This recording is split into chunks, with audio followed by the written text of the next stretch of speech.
My name is Nate Carter. I'm 25 years old, and I swear I'll never set foot in the Spruce Knob wilderness again. This happened just a few months ago, but every time I close my eyes, I still see the thing that stalked us out there in the forest. I tell myself that writing it down might help, but the truth is, I'm terrified of remembering too much.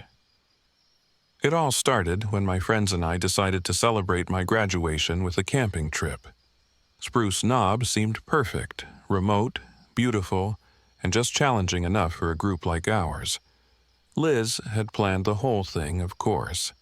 She's the kind of person who thrives on danger, always pushing herself and us to the edge. Troy, on the other hand, hated the idea. He's more of a glamping guy, but agreed to come along to prove he wasn't a coward. Jess, sweet and timid Jess, was just there for the ride. She didn't even like the dark, but Liz had convinced her this would be good for her. We rented an RV and parked it at a trailhead, planning to hike a few miles in and set up a proper campsite. As we strapped on our gear, a park ranger appeared out of nowhere. He was an older man, thin and weathered, and his face was carved with deep lines that suggested he'd seen too much. "You kids headed up to Spruce Knob?" he asked, his voice low and gravelly. Liz nodded. "That's the plan." He hesitated, looking each of us in the eye. "Stick to the marked trails. And whatever you do, don't wander after dark." Troy snorted. "What's out there? Bigfoot?" The ranger didn't smile. "Something worse," he muttered, then turned and walked away. I caught a glimpse of his rifle slung over his shoulder before he disappeared into the trees. That should have been our first warning. The hike started off fine. The weather was perfect, the trail was well marked, and the views were stunning. But by the time we reached the clearing Liz had picked for our campsite, things were already going wrong. One of the tents was missing stakes, which meant we had to share. Troy blamed me for not double-checking the gear, and Liz snapped at him to stop whining. The tension between them was thick, and Jess kept trying to smooth things over with awkward jokes. By the time we got a fire going, I was already feeling uneasy. The forest around us was too quiet. No birds, no insects, just the occasional rustle of leaves in the breeze. Jess mentioned it first. "Does it always get this quiet at night?" she asked, hugging her knees. Liz shrugged. "It's normal. Animals don't like fire." I wasn't so sure. The silence felt wrong, like the forest was holding its breath. Then, just beyond the firelight, something moved. Liz and Troy saw it too, but neither of them said anything. We all stared into the darkness, straining to see, but whatever it was had disappeared. Troy laughed nervously. "Probably just a deer," he said, but it wasn't. The next morning, Liz and I went to gather firewood and found a half-eaten deer carcass near the edge of the clearing. Its rib cage had been torn open, the flesh stripped clean. What was left of its face was twisted in terror, its glassy eyes staring into nothing. "What could have done this?" Liz whispered. "Bear, maybe," I said, though I didn't believe it. The claw marks on its chest were too long, too deep, like something had wrenched it apart with bare hands. Then we noticed the trees around us. They were covered in strange symbols, circles, spirals, and jagged lines carved deep into the bark. I took a picture with my phone, thinking I'd research them later, but even now I wish I hadn't. That night, the forest came alive. It started with whispers, faint and distant, like someone was calling for help. Jess woke us up, her face pale as a ghost. "Did you hear that?" she whispered. At first, I didn't hear anything. Then the whispers came again, louder this time, carrying my name on the wind. "Nate." My blood turned to ice. Liz grabbed a flashlight and scanned the trees. "Who's out there?" she shouted. The beam of light caught something in the distance, something tall and gaunt with glowing eyes that vanished the moment we saw them. "What the hell was that?" Troy demanded. "Probably just an animal," Liz said, but her voice trembled. She didn't believe it any more than I did. We decided to take shifts, keeping watch. Liz went first, then me. Around 3 a.m., just as I was about to wake Troy for his turn, I saw it again. The same figure, standing at the edge of the clearing, staring at me. Its body was skeletal, its skin stretched tight over its bones. Antlers jutted from its skull, and its eyes burned like embers. It smiled at me, a horrible, twisted grin that didn't belong on a human face. I didn't wake Troy. I didn't move at all. I just sat there, frozen, until the sun came up and the thing disappeared. We decided to leave that morning, but the forest had other plans. The trail we'd come in on was gone. Every path we tried seemed to loop back to the clearing. By afternoon, we were hopelessly lost. Troy was furious. "This is stupid. We're just walking in circles." "It's not my fault," Liz snapped. "The trail markers are gone." "They don't just vanish," Troy shouted. "You probably got us lost because you can't admit you're wrong." I stepped between them before things got physical. "Let's just focus on getting back," I said. "Fighting isn't going to help." Jess tugged at my sleeve. "Nate, look," she pointed to the ground. The dirt was covered in fresh tracks, elongated deer prints with claw marks at the tips. They circled our camp like something had been watching us all night. That's when Troy snapped. "I'm done with this," he said. "I'm going back to the RV.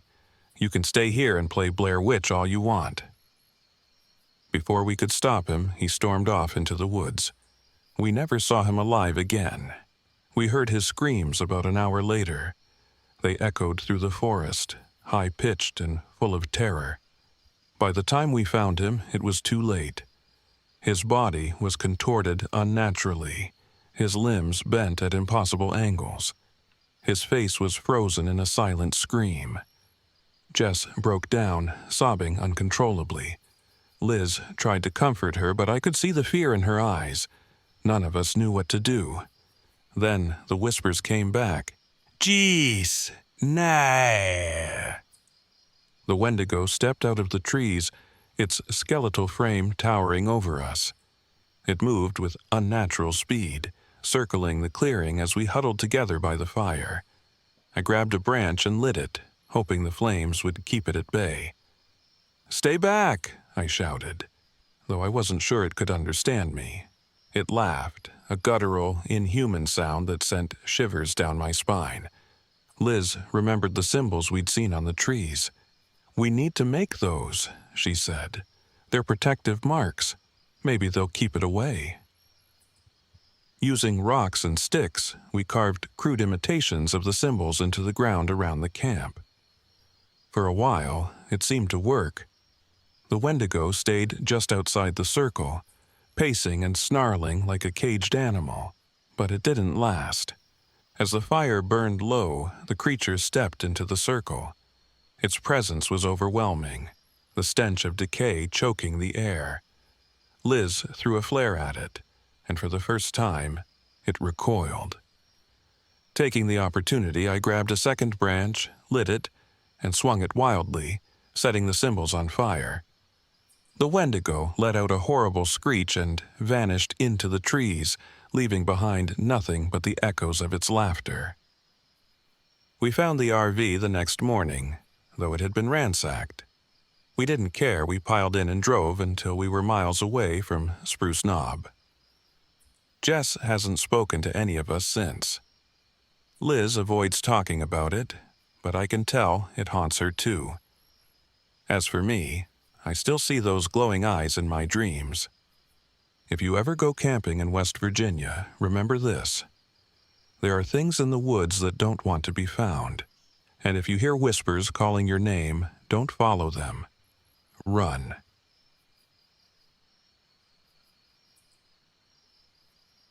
My name is Emily Hart, and I'm 32 years old.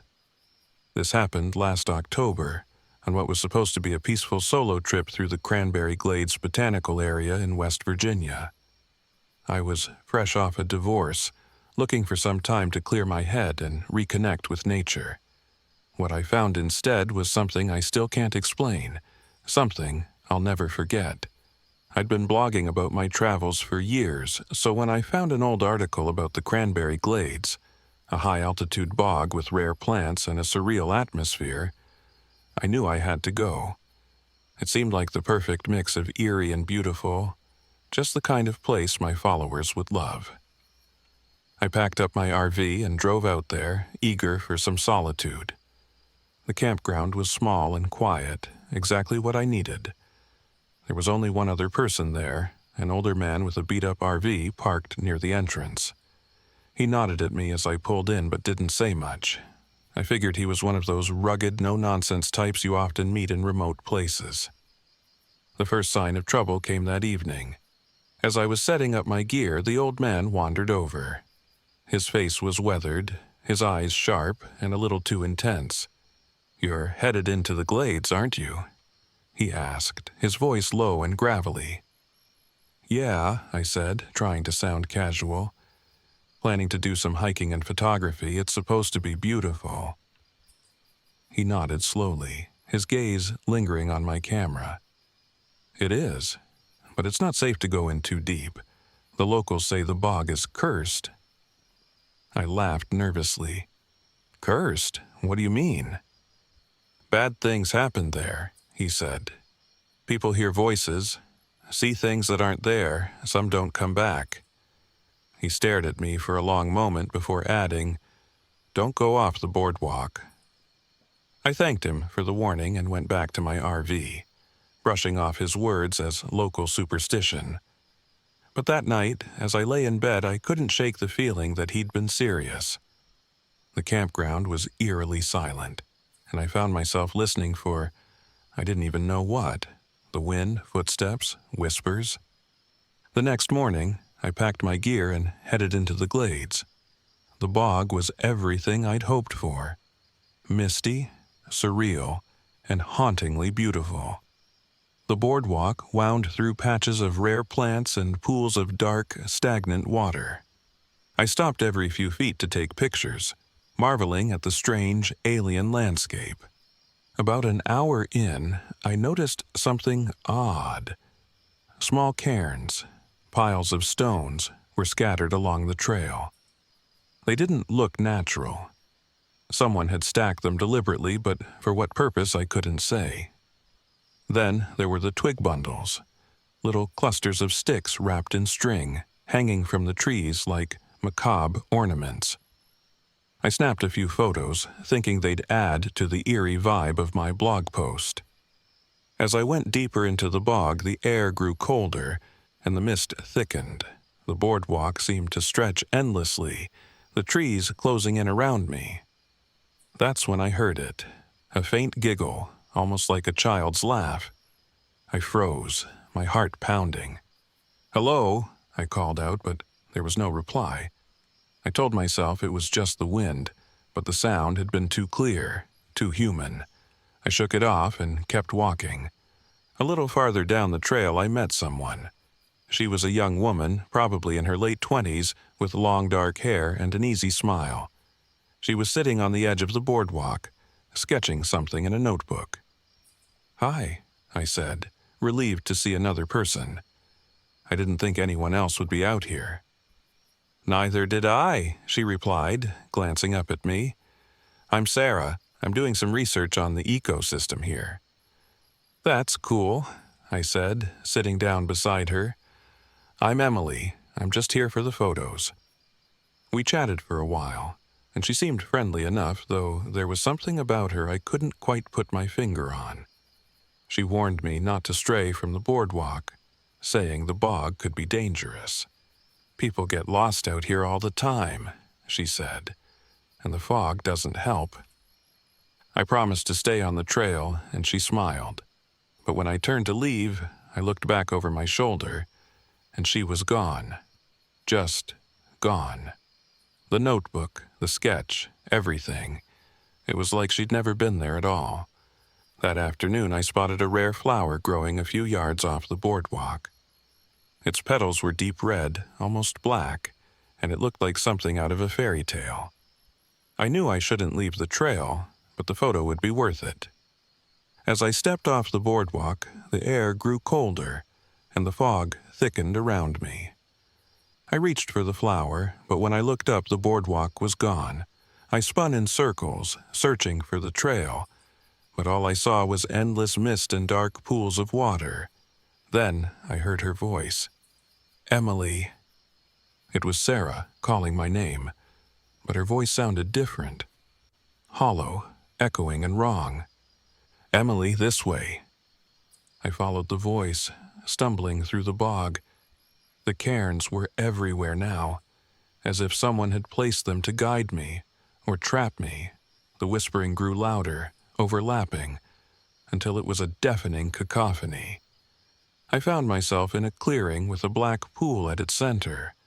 The water was perfectly still, reflecting the misty sky like a mirror. Then it rippled, and a face emerged, a woman's face, pale and hollow-eyed, with stringy hair and a cruel smile. "You shouldn't have come here," she said, her voice echoing in my head. I wanted to run, but my legs wouldn't move. The water began to churn, and the woman rose from the pool, her body impossibly long and thin. She reached for me with bony fingers, and I felt the air grow heavy with her presence. "Stay," she whispered. "Be my servant, and I'll show you things you've never dreamed of. Or refuse, and become part of the bog." I don't know how I found the strength to move, but I grabbed my camera and fired the flash. The light seemed to startle her, and for a brief moment I saw the true path out of the clearing. I ran, snapping photos as I went, using the flash to light my way. The bog fought back. Roots reached for my feet, the fog thickened, and the whispers grew louder. But I kept running, desperate to escape. I remembered the cairns and started stacking stones as I ran, hoping they would protect me. Somehow, they seemed to work. The whispers faded, and the fog began to lift. When I stumbled back onto the boardwalk, the sun was rising. My legs were shaking, my lungs burned, but I didn't stop until I reached my RV. The old man's campsite was empty, his RV gone without a trace. As I drove away, I noticed something hanging from my side mirror, a bundle of twigs tied with string. I yanked it off and threw it out the window, my hands trembling. When I got home, I looked through the photos I'd taken. Most of them were corrupted, blurred, distorted, or completely black. But one photo was clear, a blurry figure standing in the mist, her hollow eyes staring straight at the camera. I don't know what she was, and I don't want to know. All I know is that I'll never go back to Cranberry Glades. And if you're smart, neither will you.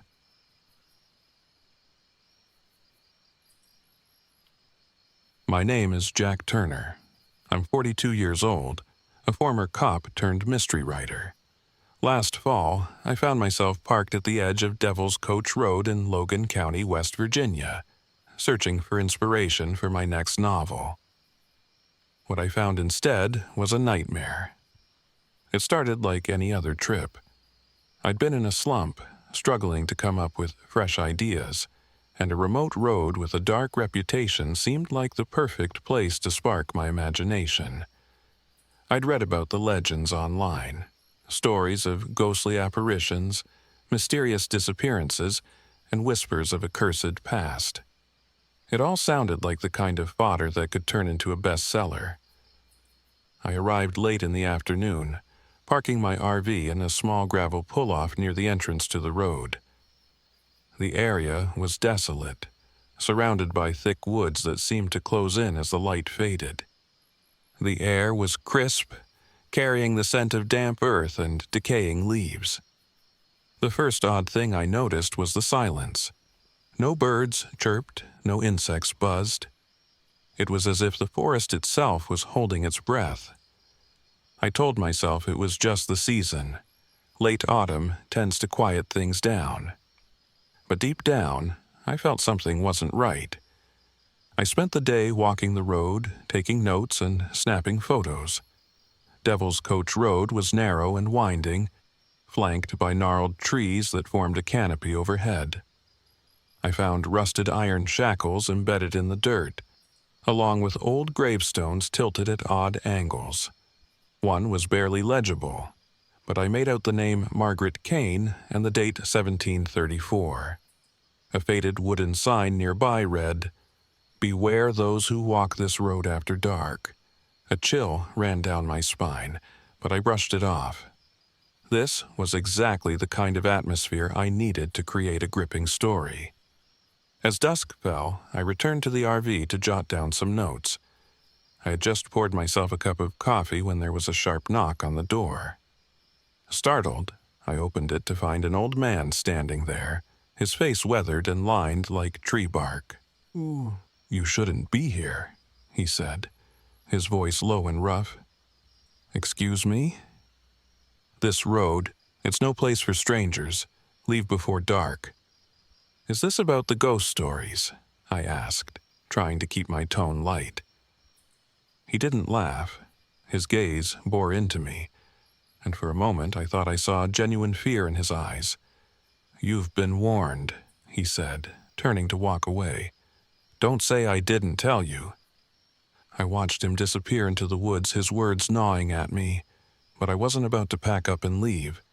I'd faced worse things in my years as a cop. What was a little local superstition? The first sign of trouble came around midnight. I was sitting at my laptop typing up descriptions of the day's discoveries when the screen glitched. Lines of text I hadn't written appeared on the document. "They will come for you." I stared at the words, my fingers frozen on the keyboard. Then, just as suddenly, the text vanished, replaced by what I'd been writing. I told myself it was just a technical glitch, maybe my old laptop acting up. But the hairs on the back of my neck wouldn't lie flat. Then came the sounds. At first, it was faint, a soft clinking noise like metal brushing against metal. It grew louder, closer, until it sounded like chains dragging over gravel. I stood and peered out the window. The road was empty, the woods still and silent. But the sound continued, circling the RV. I grabbed a flashlight and stepped outside, my breath visible in the frigid air. The beam cut through the darkness, revealing only trees and the empty road. Then I saw it. A young girl standing just beyond the reach of the light.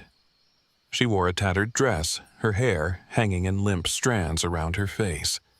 "Hey!" I called out, my voice sharp. "Are you okay?" She didn't respond. Her head tilted slightly, and for a brief moment I thought I saw her eyes. Empty, black voids that swallowed the light. I blinked and she was gone. I backed into the RV, slamming the door behind me. My heart raced as I locked every latch and double-checked the windows. This wasn't a game anymore. Something was very wrong. The noises didn't stop. Around 2 a.m., I heard wagon wheels creaking and the low murmur of voices. Against my better judgment, I looked out the window again. A procession was moving down the road, illuminated by a faint, ghostly glow. Shackled prisoners shuffled along, their faces twisted in agony, their mouths moving as if pleading for mercy. Men on horseback flanked them, dressed in colonial garb, their expressions cold and merciless. And then I saw her. Margaret Kane.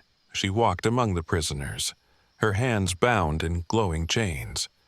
Her face was gaunt, her eyes filled with a mixture of rage and sorrow.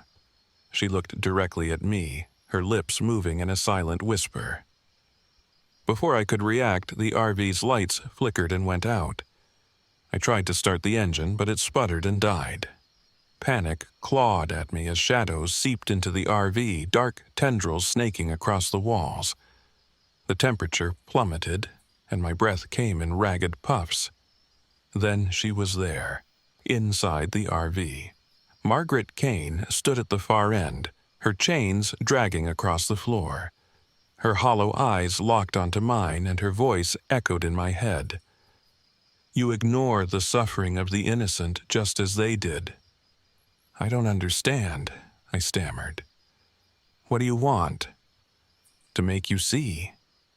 The shadows closed in, and the world dissolved around me. When I opened my eyes, I was standing in the middle of Devil's Coach Road. The ghostly procession surrounded me, their faces twisted with pain. Margaret stood before me, her chains glowing brighter now. "You will witness," she said, her voice heavy with accusation. The scene shifted. I was in a colonial courtroom, the air thick with tension. Margaret stood at the center, her wrists bound, as the judge pronounced her guilty of witchcraft. The crowd jeered, their faces twisted with hatred. I watched as she was dragged to a stake and tied in place. The flames roared to life, consuming her as she screamed, not in pain, but in fury. "They cursed me for what I wasn't," she said, her voice echoing in my head as the vision faded. "Now I curse those who tread this road without acknowledging the truth." I woke at dawn, sprawled on the ground outside the RV. The air was still, the woods quiet. My laptop sat open on the table, a single line of text glowing on the screen. "Tell them my story." I drove away without looking back. That was months ago, and I've tried to forget.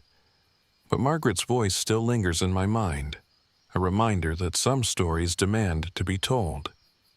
So, here it is. If you ever find yourself near Devil's Coach Road, take my advice. Don't stay past sundown. And if you hear chains in the night, run. Because Margaret Kane is still waiting, and she's not done.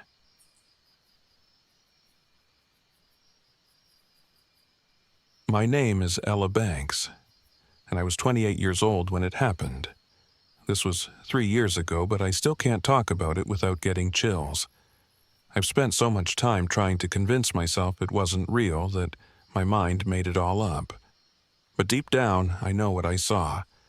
It happened in the Dolly Sods Wilderness, a place I went to find peace and inspiration, but instead found something I'll never forget, or escape.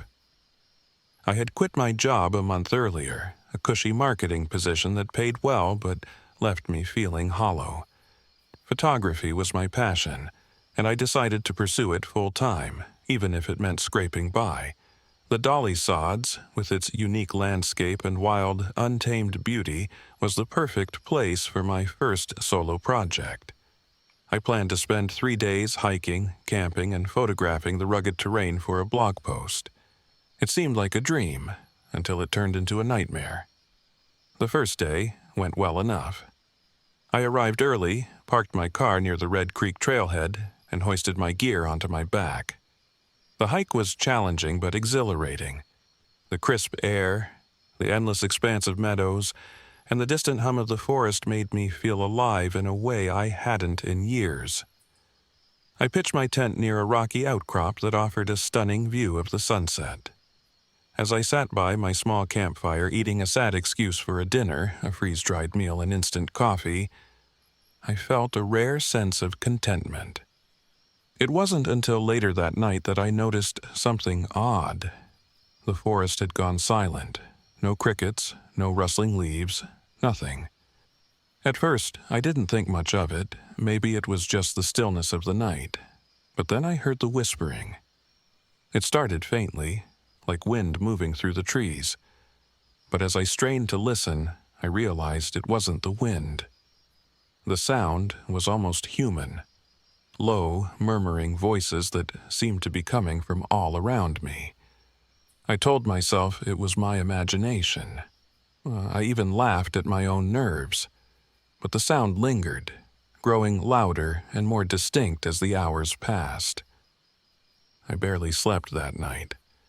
The next morning, I packed up and moved to a new site further along the trail. I chalked up the whispering to the eerie acoustics of the wilderness and focused on my photography. The Dolly Sods was breathtaking during the day. Mist clinging to the valleys, patches of wildflowers dotting the meadows, and the gnarled spruce trees standing like ancient sentinels.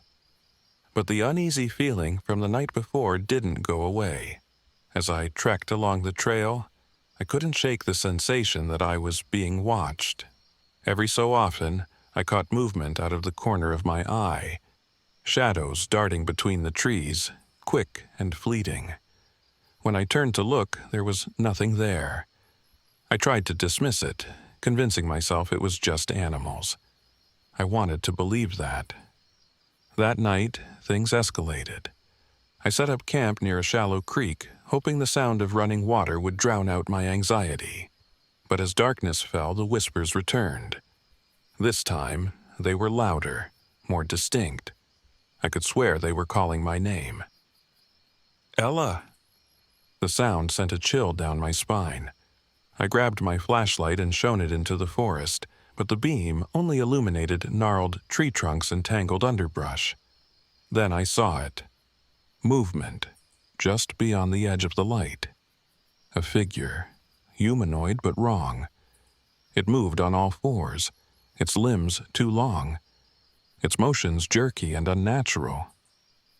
I froze. The thing didn't approach but lingered just outside the circle of light, watching me. Its eyes glowed faintly, like embers in the dark. When I tried to call out, maybe to scare it off, or maybe just to reassure myself, it mimicked my voice. "Who's there?" it repeated, perfectly mimicking my tone but with a distorted, mocking edge. I panicked. I grabbed my gear, leaving my half-collapsed tent behind, and ran.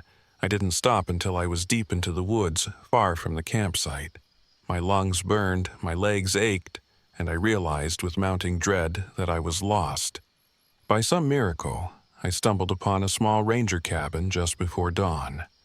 The door was unlocked, and inside I found an older man, gruff, weathered, and clearly unimpressed by my sudden entrance. His name was Paul Miller, and he was the first real person I'd seen in 2 days. "What the hell are you doing out here alone?" he growled, handing me a cup of coffee. "Don't you know this place isn't safe?" I poured out my story, half expecting him to laugh or dismiss me, but he didn't. Instead, his expression darkened. "You saw them," he said flatly. "The Skinwalkers." I blinked. "The what?" Paul explained, his voice low and serious about the legends. Skinwalkers, shapeshifters, witches who could take on the form of animals or humans. They were said to haunt remote places like this, preying on the lost and the vulnerable. He didn't know why they were here, far from their Navajo origins, but he'd heard stories over the years. He'd even seen glimpses of them himself. "Best thing you can do is get out of here," he said, "and whatever you do, don't listen to the whispers. Don't follow them." Paul agreed to help me find my way back to the trailhead. We packed quickly and set off at first light, moving as fast as the terrain allowed. But it wasn't long before we realized we were being followed. The whispers started again, faint but persistent. Shadows flitted between the trees, keeping pace with us. Paul carried a small bag of talismans, charms he swore would keep the creatures at bay, but even he seemed unsure of their effectiveness. As we climbed a rocky ridge, the whispers grew deafening. Then they stopped. The sudden silence was worse than the noise. Paul motioned for me to stay close, his hand resting on the handle of a long knife. That's when they came. The Skinwalkers emerged from the shadows, their forms shifting and flickering like mirages. Some looked almost human, others like monstrous hybrids of man and beast.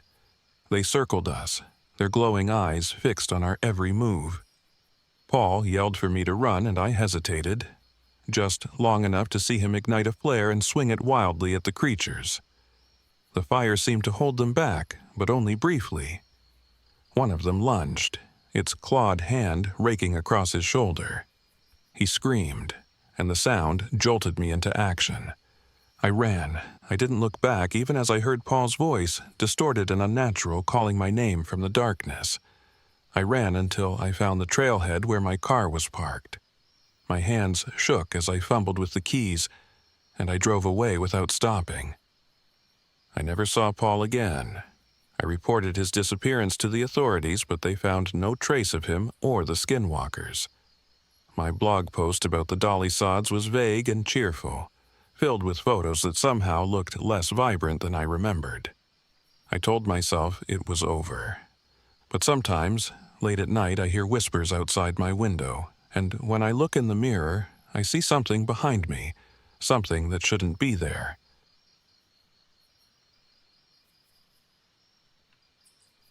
My name is Mark Turner, and I was 36 years old when it happened.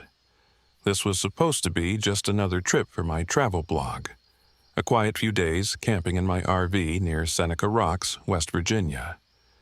The plan was to write a piece about off-the-beaten-path camping spots, complete with some sunrise photos of the jagged cliffs and the surrounding forest. Instead, I came face to face with something I can't explain, something I'll never escape.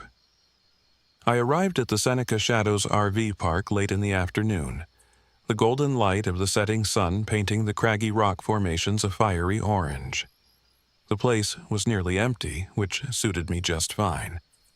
The fewer people around, the better for the kind of photos I wanted to take. Solitary, peaceful shots of nature at its most untouched. The park wasn't much more than a gravel lot with a few hookups and a small office that looked like it hadn't seen a renovation in decades. I parked my RV, stretched my legs, and took a quick walk to scope out the trails leading toward the cliffs. The air was cool and crisp, the kind that clears your mind. But there was a strange stillness to it, too, like the forest was holding its breath. As I headed back to my RV, I noticed a man a few spots down, leaning against a weathered truck. He was older, maybe in his late 60s, with a grizzled beard and an air of someone who didn't want to be bothered. He nodded as I passed, but when I nodded back and said, "Nice evening, huh?" he frowned. "You shouldn't wander too far after dark," he said, his voice low and gravelly. Then he turned and went into his truck camper without another word. I shrugged it off. Every place has its local eccentric, right? I wasn't going to let some strange warning ruin my trip. That night, I cooked dinner on my portable stove and settled in with a beer, looking forward to the hike I had planned for the next morning. But as I lay in bed, just on the edge of sleep, I heard something. A faint, scratching noise on the side of the RV. I sat up, my pulse quickening. Probably just a branch brushing against the side, I thought. I checked my phone for reassurance, no signal, of course, typical. After a few minutes, the scratching stopped, and eventually I fell asleep. The next morning, I noticed something odd as I stepped outside. Faint, claw-like marks on the side of the RV where I'd heard the scratching. They weren't deep, but they weren't the kind of thing a tree branch would leave either. I brushed it off as paranoia and focused on my plan for the day. A hike up one of the lesser-used trails near the rocks. I wanted to get some shots of the cliffs from an angle most people didn't see. The hike started out beautifully. The sun filtered through the trees, casting long, dappled shadows on the path. But the farther I went, the quieter it got. No bird song, no rustling leaves. Just my boots crunching on the dirt and the occasional creak of the trees in the wind. About an hour in, I came across something that made me stop dead in my tracks. A deer carcass lay in the middle of the trail, its body picked clean to the bone. There was no sign of predators, no blood, no torn fur, just stark white bones gleaming in the sunlight. I pulled out my camera, snapped a picture, and moved on quickly, my nerves starting to fray. As I hiked, I kept hearing whispers, faint and indistinct at first, but gradually clearer. At one point, I swore I heard my ex-wife's voice. "Mark," it said, soft and familiar, "why did you leave?" I whipped around, my heart hammering. But there was no one there, just the trees, silent and unmoving. By the time I made it back to the RV park, the sun was dipping below the horizon. The man with the truck camper, Jim, I'd learned his name was sitting outside whittling a piece of wood. He glanced up as I approached. "You look like you've seen a ghost," he said. "Something weird is going on here," I admitted. "I heard voices, and I saw a deer carcass that didn't look right." Jim's expression darkened. "You need to leave," he said. "Tonight." "Why? What's out there?" He hesitated, then leaned closer. "It's not something I can explain in a way you'll believe," he said. "But I've been out here long enough to know it's real, something old and hungry. It gets inside your head, makes you see things, hear things, and if it decides you're worth the trouble, it doesn't stop until it's got you." I wanted to laugh him off, but the weight in his voice stopped me. Still, I wasn't about to pack up and leave just because some guy told me a ghost story. I thanked him for the warning and went back to my RV, determined to get some sleep and finish my trip as planned. That night, the whispers came back, louder and more insistent. They weren't just outside the RV, they were inside, circling me, filling my head. "Mark," they said, overlapping and echoing. "Why are you here? Come out." Then came the scratching again, but this time it was more deliberate, more forceful. It sounded like something was trying to get in. My stomach twisted as I grabbed a flashlight and shone it through the window. What I saw made my blood run cold. A figure stood at the edge of the woods, just outside the glow of the flashlight beam. It was tall and impossibly thin, its limbs unnaturally long and angular. Its eyes glowed faintly, like embers, and its face looked human but wrong, as if someone had stretched the features too far. I stumbled back, my heart pounding. The creature didn't move, but I could feel its gaze, heavy and oppressive. When I turned the flashlight off, it disappeared into the darkness. I locked the doors, my hands shaking, and stayed up all night clutching a kitchen knife and listening to the whispers. By dawn, I was ready to leave. I didn't care about my photos, my blog, or my pride. I just wanted to get out. But when I tried to start the RV, the engine sputtered and died. I tried again. Nothing. Panic set in as I realized I was trapped. That's when Jim appeared, rifle in hand. "You're not going to make it out alone," he said. "Come on, we'll try to get to the ranger station." We set off together, Jim leading the way. The whispers followed us, growing louder with every step. Shadows flitted between the trees, and I kept catching glimpses of that creature, always just out of reach. "It's toying with us," Jim said grimly, "testing how far we'll go." As we neared the edge of the woods, the creature stepped onto the trail, blocking our path. Up close, it was even more horrifying. Its skin stretched taut over its bones, its mouth full of jagged teeth that didn't belong in a human skull. Jim fired a shot, and the creature recoiled, shrieking in a sound that was both animal and human. "Run!" he yelled, and I obeyed. I ran as fast as I could, not daring to look back. Behind me, I heard Jim yelling, the rifle cracking, and then silence. When I finally made it to the ranger station, I collapsed on the steps, shaking and gasping for air. A group of hikers found me and called for help. I told them I'd gotten lost, that Jim had stayed behind to fight off a bear. I didn't know how to explain the truth. I never saw Jim again. His truck was still parked at the RV park when I returned with a search team, but there was no sign of him. No tracks, no blood, nothing. I sold the RV and stopped camping after that. But sometimes, late at night, I hear whispers outside my window, and when I do, I remember Jim's warning. It doesn't stop until it's got you.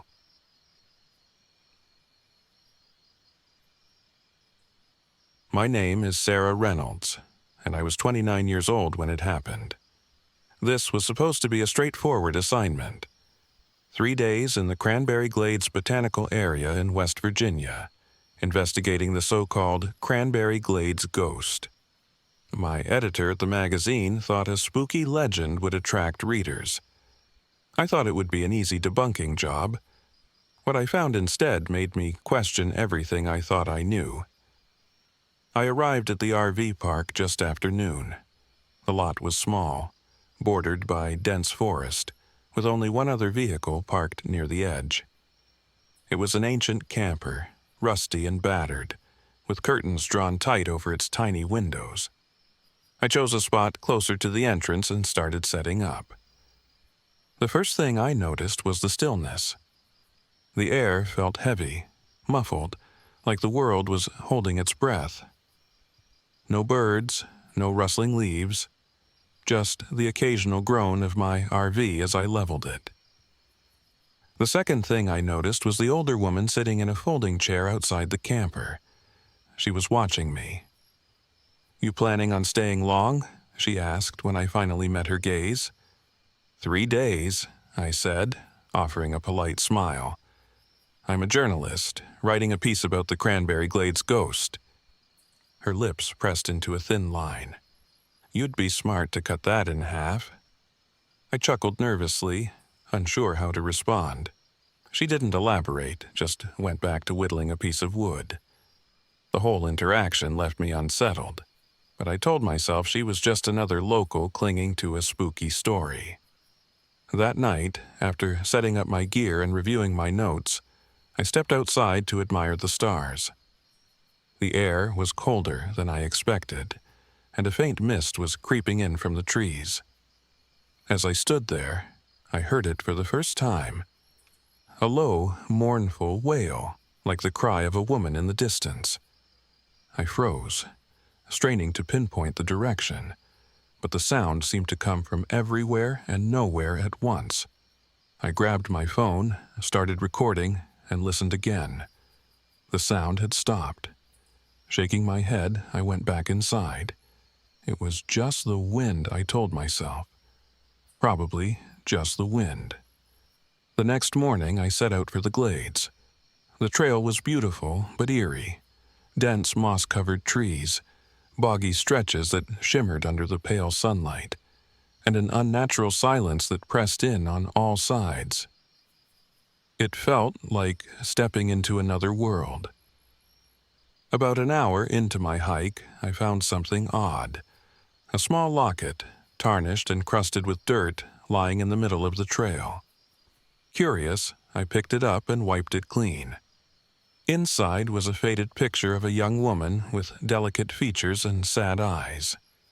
I tucked it into my bag, thinking it might make a good anecdote for the article. Further along, I came across a patch of disturbed ground. Something about it made my skin crawl. The dirt was churned up as though someone, or something, had clawed at it. There were faint impressions in the mud, too large to be animal tracks, but too distorted to be human. I took photos and moved on, my heart beating faster than I cared to admit. That night, back at the RV, the strange occurrences escalated. First, I noticed some of my supplies were missing. My lantern, a knife, even my thermos. I searched the RV from top to bottom, growing more agitated with every passing minute. Then came the whispers. They were faint at first, barely audible, but grew louder as the hours ticked by. They sounded like a woman's voice, soft and pleading. I couldn't make out the words, but the tone was unmistakable. "Help me." I stayed inside, gripping my phone like a lifeline and telling myself it was all in my head. But when I finally worked up the nerve to look out the window, I saw her. She stood just beyond the circle of light from the RV. Her figure was pale and translucent, her hair tangled and wet, her eyes hollow and black. She didn't move, didn't speak. She just stared. I blinked, and she was gone. The next morning, I sought out the old woman, Emma, as she introduced herself. She didn't seem surprised when I told her what I'd seen. "You're not the first," she said, her voice low. And you won't be the last. Emma told me the story of Annabel Harker, a young woman accused of witchcraft in the late 1700s. The townsfolk had tied her to a tree in the glades and left her to die in the bog, believing her death would cleanse the land of misfortune. Her spirit, Emma said, had lingered ever since, luring the lonely and the curious into the swamp to share her fate. "Why doesn't anyone do something about it?" I asked. Emma's gaze hardened. "You can't fight what doesn't want to leave." Determined to prove her wrong, or at least find some logical explanation, I ventured into the glades that evening, armed with my phone, a flashlight, and the locket I'd found. The mist was thicker this time, wrapping around me like a living thing. The cries began as soon as I stepped off the trail. "Help me," the voice wailed, closer now. "Please." I followed the sound, my pulse racing. The rational part of me screamed to turn back, but something deeper pulled me forward.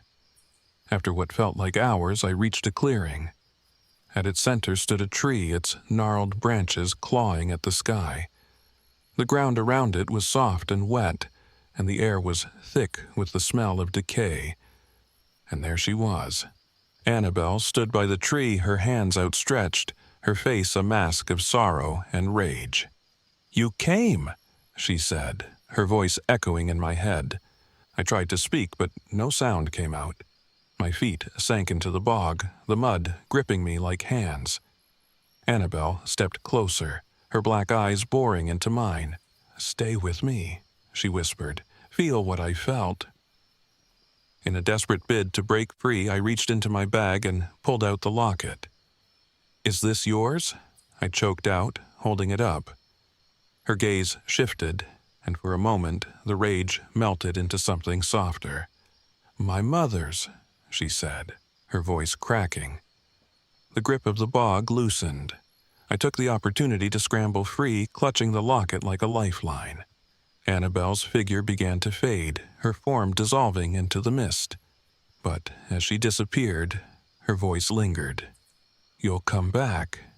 They always do." I didn't sleep that night. At dawn, I packed up and left without looking back.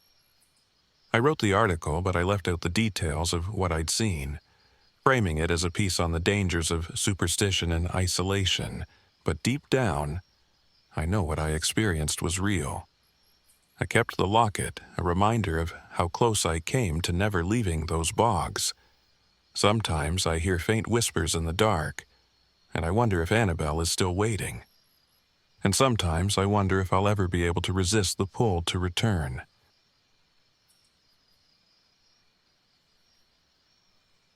My name is Mia, and I was 29 years old when this happened. It was supposed to be a perfect weekend.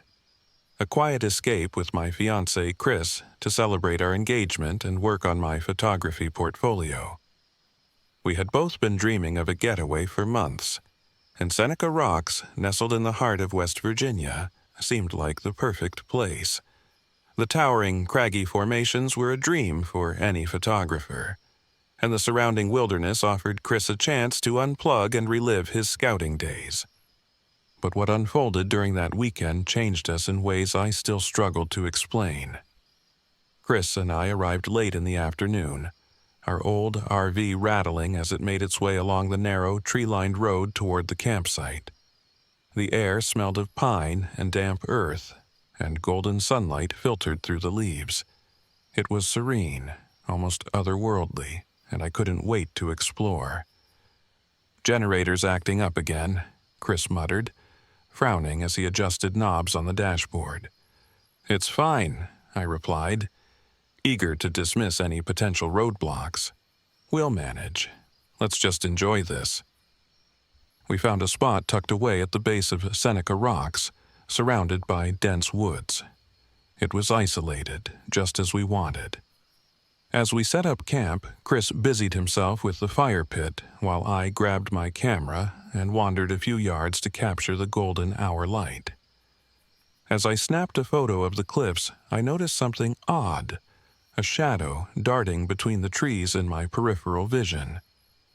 I turned, heart quickening, but saw nothing. Just the woods, silent except for the distant rustling of leaves. "Everything okay?" Chris called. "Yeah," I replied, shaking off the unease. "Just thought I saw something." The first night was quiet, though the generator continued to falter.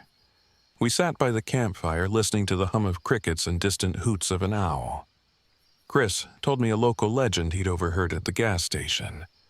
A story about ghostly children who haunted the area, casualties of a Civil War skirmish.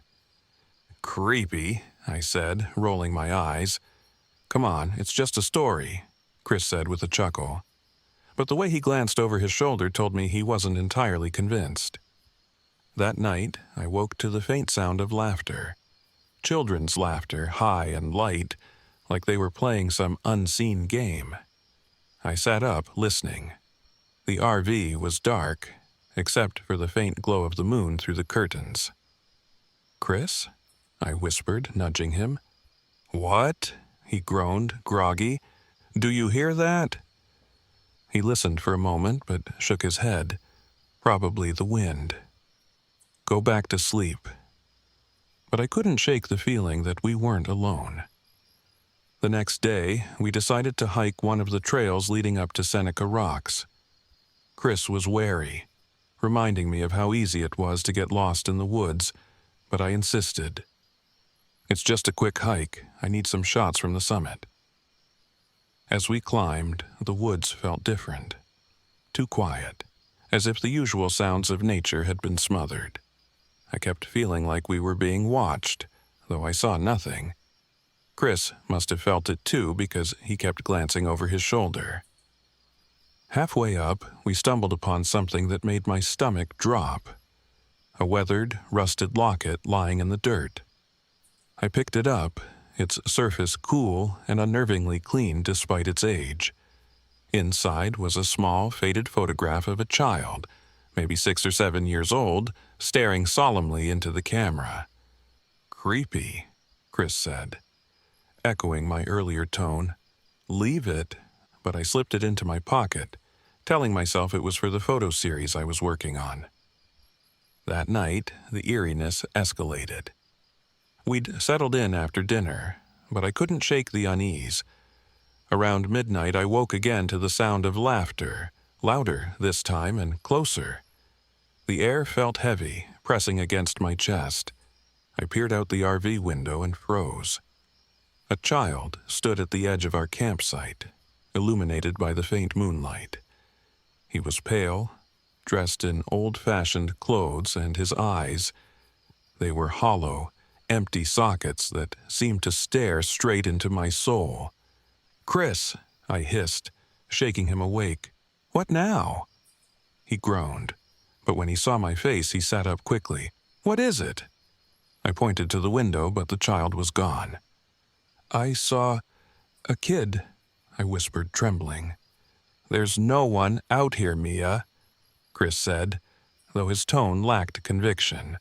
But the unease only deepened when we woke the next morning to find muddy handprints smeared across the RV's exterior. Chris wanted to leave. "This isn't normal," he said as he checked the RV. "We're heading back to town." But when he turned the key, the engine sputtered and died. He tried again, but it was no use.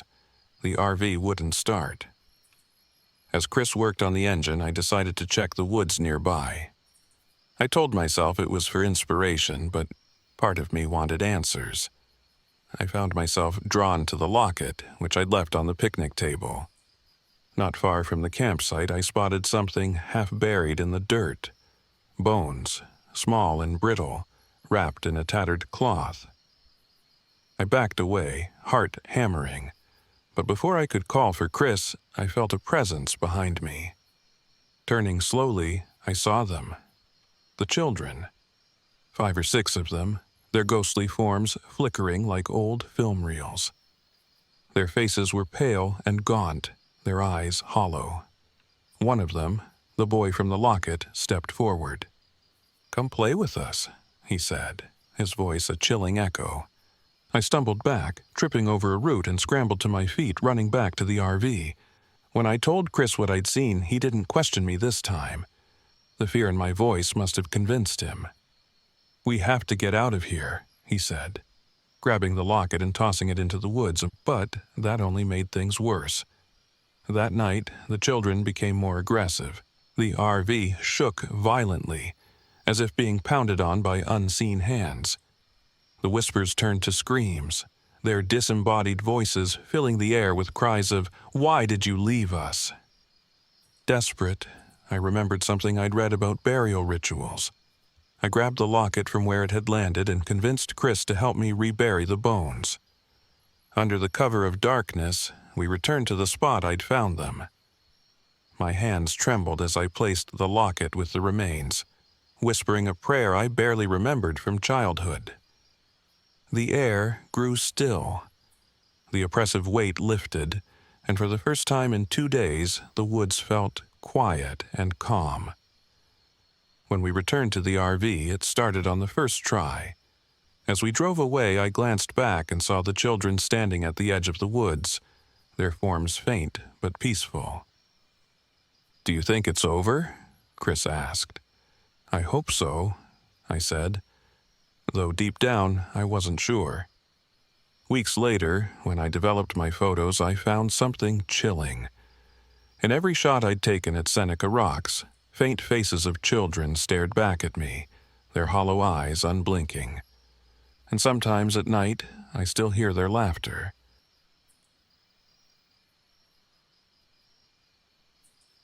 My name is Ethan Harper, and I was 34 years old when this happened. I've spent most of my adult life traveling alone, finding inspiration in solitude and the untamed beauty of the outdoors. I work as a travel writer, and my editor had tasked me with uncovering unique, underexplored camping destinations. That's how I found myself driving my beat-up RV to Dolly Sod's Wilderness in West Virginia, an isolated plateau infamous for its foggy terrain and eerie reputation. I arrived on a crisp October afternoon. The air smelled of pine and earth, the kind of scent that makes you feel alive. The sky was overcast, and the thick forest lining the gravel road seemed to stretch endlessly in every direction. After winding through the trees for what felt like hours, I pulled into Red Creek Campground, a remote area nestled deep in the wilderness. I was the only one there, just how I liked it. After parking, I stepped out to stretch my legs and breathe in the quiet. It was almost too quiet, the kind of silence that feels unnatural. The campground was surrounded by thick woods and the faint hum of wind through the trees. My RV creaked as I unloaded my gear, the sound breaking the stillness. The generator sputtered as I fired it up, then died. Typical. I'd been meaning to replace it, but I wasn't worried. I had a backup battery, a propane stove, and plenty of supplies. Besides, part of the charm of trips like this was disconnecting. I set up my camp and decided to spend the last few hours of daylight exploring the nearby trails. The trails were poorly marked, winding through dense thickets of rhododendron and boulder-strewn clearings. I followed what I thought was the Red Creek Trail, using my GPS occasionally to make sure I wasn't getting lost. The fog rolled in quickly, wrapping the forest in a ghostly shroud. It made every sound sharper, my own footsteps crunching leaves, the rustle of branches in the wind, and once, what I thought was the distant echo of voices. "Hello?" I called out, pausing to listen. Nothing. Just the wind. I pressed on, telling myself it was my imagination. I needed material for the article, and the fog would make for incredible photos. As I rounded a bend in the trail, my boot struck something hard and I stumbled. Looking down, I saw a rusted, weathered object sticking out of the dirt. A military dog tag. I crouched to examine it. The name and serial number were too corroded to read, but I could just make out the insignia of the U.S. Army. The discovery sent a chill through me. I knew Dolly Sods had been used for military training during World War II, but it was surreal to find something like this. I pocketed the tag and continued on, though I couldn't shake the feeling that I was being watched. That night, the unease followed me back to camp. The fog thickened, curling around the trees like smoke, and the air seemed colder than it should have been. I lit a fire and cooked dinner, trying to shake off the growing sense of dread.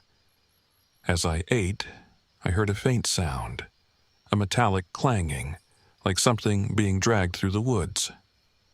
I froze, straining my ears. It came again, louder this time, echoing through the trees. Probably just a deer, I muttered to myself, though my voice wavered. But when I stepped out with my flashlight to check, there was nothing.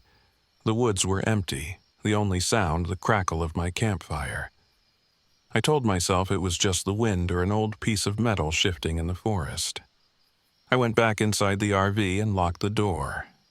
The next day, I set out early, determined to explore more of the trails.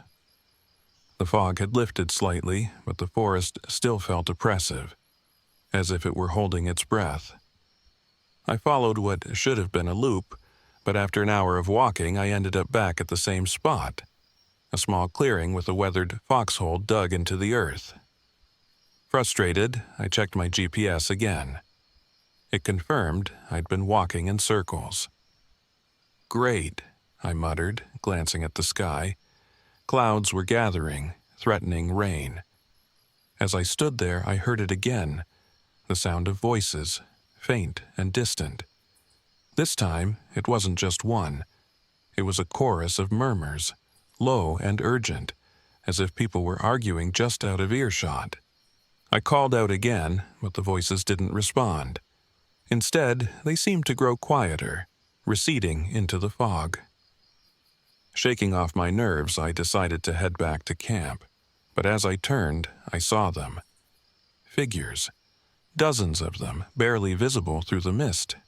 They moved in formation, silent and deliberate, their outlines flickering like static on an old TV. They were dressed in tattered uniforms, helmets casting shadows over faces I couldn't see. My heart pounded as I stumbled backward, tripping over roots. When I looked again, they were gone. That night, the campground was no longer silent. The metallic clanging returned, louder and more insistent. I heard footsteps outside the RV, slow and deliberate. I peeked through the window and froze. They were back. The soldiers. Their ghostly forms surrounded the RV, their hollow eyes staring through me. One of them raised a hand, pointing toward the woods. "Nope, not happening," I whispered, grabbing my flashlight and locking the door tighter. The RV shook violently, as if something was pounding on it. The screams started then, distant at first, then all around me.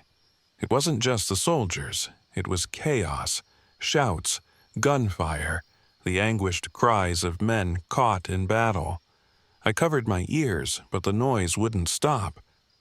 Desperate, I grabbed the dog tag and stumbled outside. The soldiers were still there, their forms shifting like smoke. I don't know what compelled me, but I shouted, "What do you want?" They didn't answer, but their leader stepped forward, pointing again toward the woods. "Fine," I said, gripping the tag like a talisman. "I'll go." They led me to a clearing I hadn't seen before, where the ground was unnaturally bare. Something compelled me to dig. With trembling hands, I used a stick to scrape at the soil, revealing bones. Human bones, scattered and incomplete. My stomach churned, but I kept going, unearthing fragments of helmets and torn fabric. The whispers grew louder, forming words. We were left behind. Realization dawned on me. These were the remains of soldiers who had died during training exercises, their bodies abandoned and forgotten. They weren't just haunting the forest. They were trapped, reliving their final moments. I didn't know any rituals for the dead, so I did the only thing I could think of. I gathered the bones into a pile and placed the dog tag on top. Then, with a shaky voice, I said, I'm sorry. You deserve peace." The forest went still. The soldiers lingered for a moment longer, then began to fade, their forms dissolving into the mist. The air felt lighter, the oppressive weight lifting as the last of them vanished. I left Dolly Sods the next morning, unable to stay another night. As I drove away, I glanced in the rearview mirror and saw them standing at the edge of the forest, watching me. Their leader raised a hand in a silent salute, and then they were gone. I never told anyone the full story, though I wrote the article and hinted at the strange atmosphere of Dolly Sods. Months later, a package arrived at my door, a polished military dog tag identical to the one I'd found. Even now, I can't explain what happened, but I'll never forget the look in their hollow eyes or the weight of their unspoken pain. Dolly Sods is a place I'll never return to, but it's also a place I'll never truly leave behind.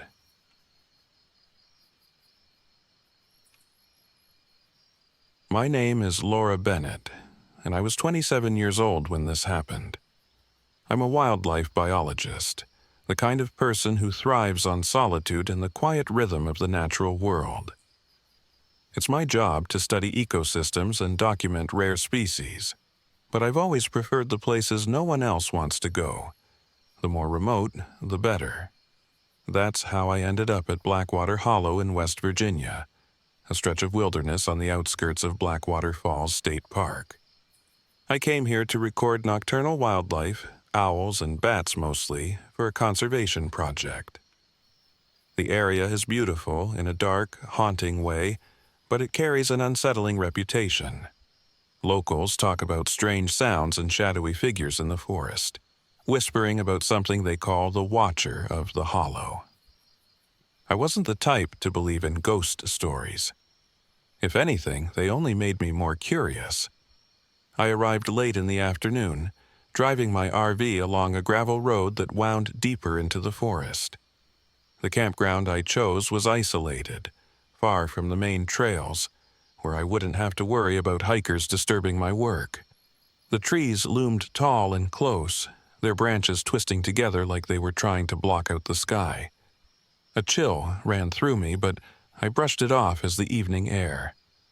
After parking, I stepped out and began setting up my equipment. My first problem arose almost immediately. My recorder for tracking owl calls refused to work. No matter how many times I reset it, it kept glitching.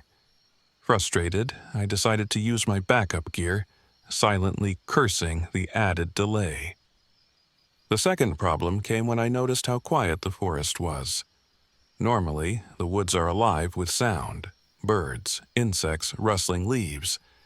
But here, the silence felt heavy, almost oppressive, like the forest itself was holding its breath. That night, as I sat by the campfire reviewing my notes, the silence was broken by a faint scratching sound. It came from somewhere beyond the firelight, soft at first, but growing louder. I grabbed my flashlight and scanned the woods, but the beam caught nothing but trees. The sound stopped. "It's probably just a raccoon," I muttered to myself, trying to sound confident. I went back inside the RV, locking the door behind me. But as I settled into my sleeping bag, I heard it again. This time closer. A rhythmic scraping, like claws dragging across wood. I held my breath, listening intently, but after a few minutes it stopped. I told myself it was just my imagination and forced myself to sleep. The next morning, I ventured deeper into Blackwater Hollow to set up cameras along an old, overgrown trail. The deeper I went, the more unsettling the forest became. The trees were twisted and gnarled, their bark scarred with strange claw marks. I found no signs of owls or bats, no droppings, no feathers, no scat. It was as if the wildlife had abandoned the area entirely. Then I saw it. A small, dilapidated hunting cabin tucked between the trees. Its roof sagged, and its windows were broken, but something about it drew me in. I stepped inside, coughing as dust filled the air. The interior was a mess of overturned furniture and broken glass. On the walls, deep scratches marred the wood, as though something had clawed at it in desperation. In one corner, I found a journal, its leather cover cracked with age. The writing inside was barely legible, but one entry caught my attention. It watches from the trees. It knows when you're alone. Don't follow the voice. The words sent a chill through me, but I brushed it off as paranoia from some long-gone hunter. I left the cabin and returned to camp, determined to finish my work despite the eerie feeling that had settled over me. That night, the forest came alive with sounds, none of them natural. It started with faint whispers, just at the edge of hearing. I couldn't make out the words, but they seemed to come from all around me. Then came the scratching again, louder this time and accompanied by a low guttural growl. Grabbing my flashlight, I stepped outside, scanning the trees. My heart pounded as I saw something move, a shadowy figure slipping between the trunks. It was humanoid, but its limbs were unnaturally long, its movements jerky and wrong. I called out, "Who's there?" But the figure vanished. The whispers grew louder, and this time, I heard my own voice calling from the woods. "Laura, over here." The sound froze me in place. It was identical to my voice, but distorted, as if played through a broken speaker.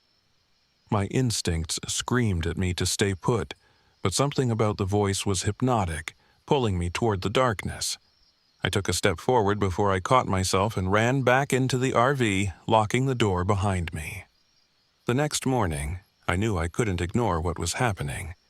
I reviewed my equipment, hoping for a rational explanation, but my recordings were corrupted, just static and faint whispers. Frustrated and unnerved, I decided to retrace my steps to the hunting cabin. If there were answers, they had to be there. The hike felt longer this time, the forest darker despite the mid-morning sun. When I reached the cabin, I noticed something I hadn't before. A circle of stones in the clearing behind it.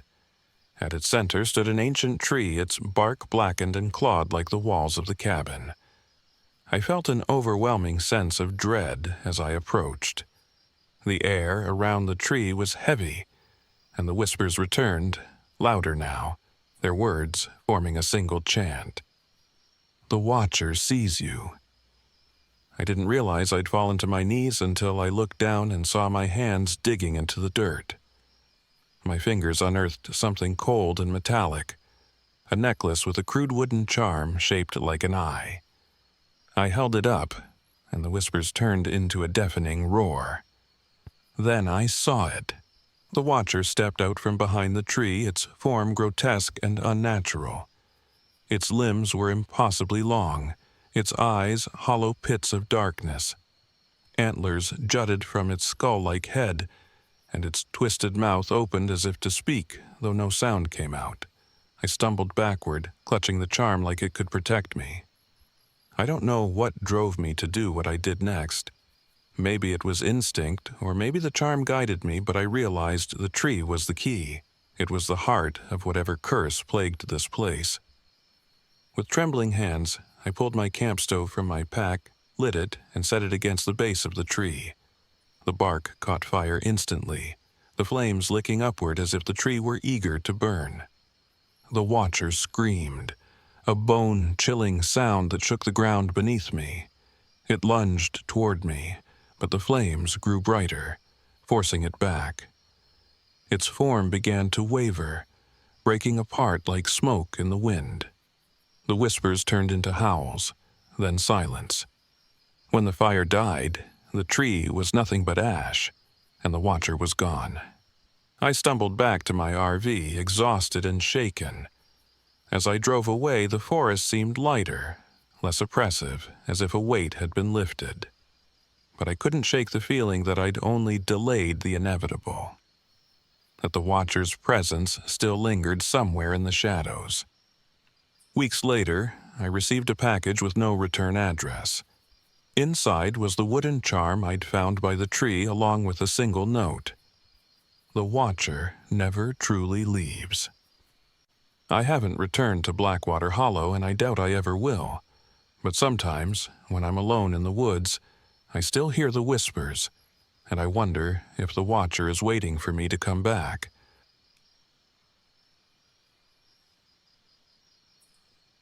My name is Ryan, and I was 30 years old when it happened.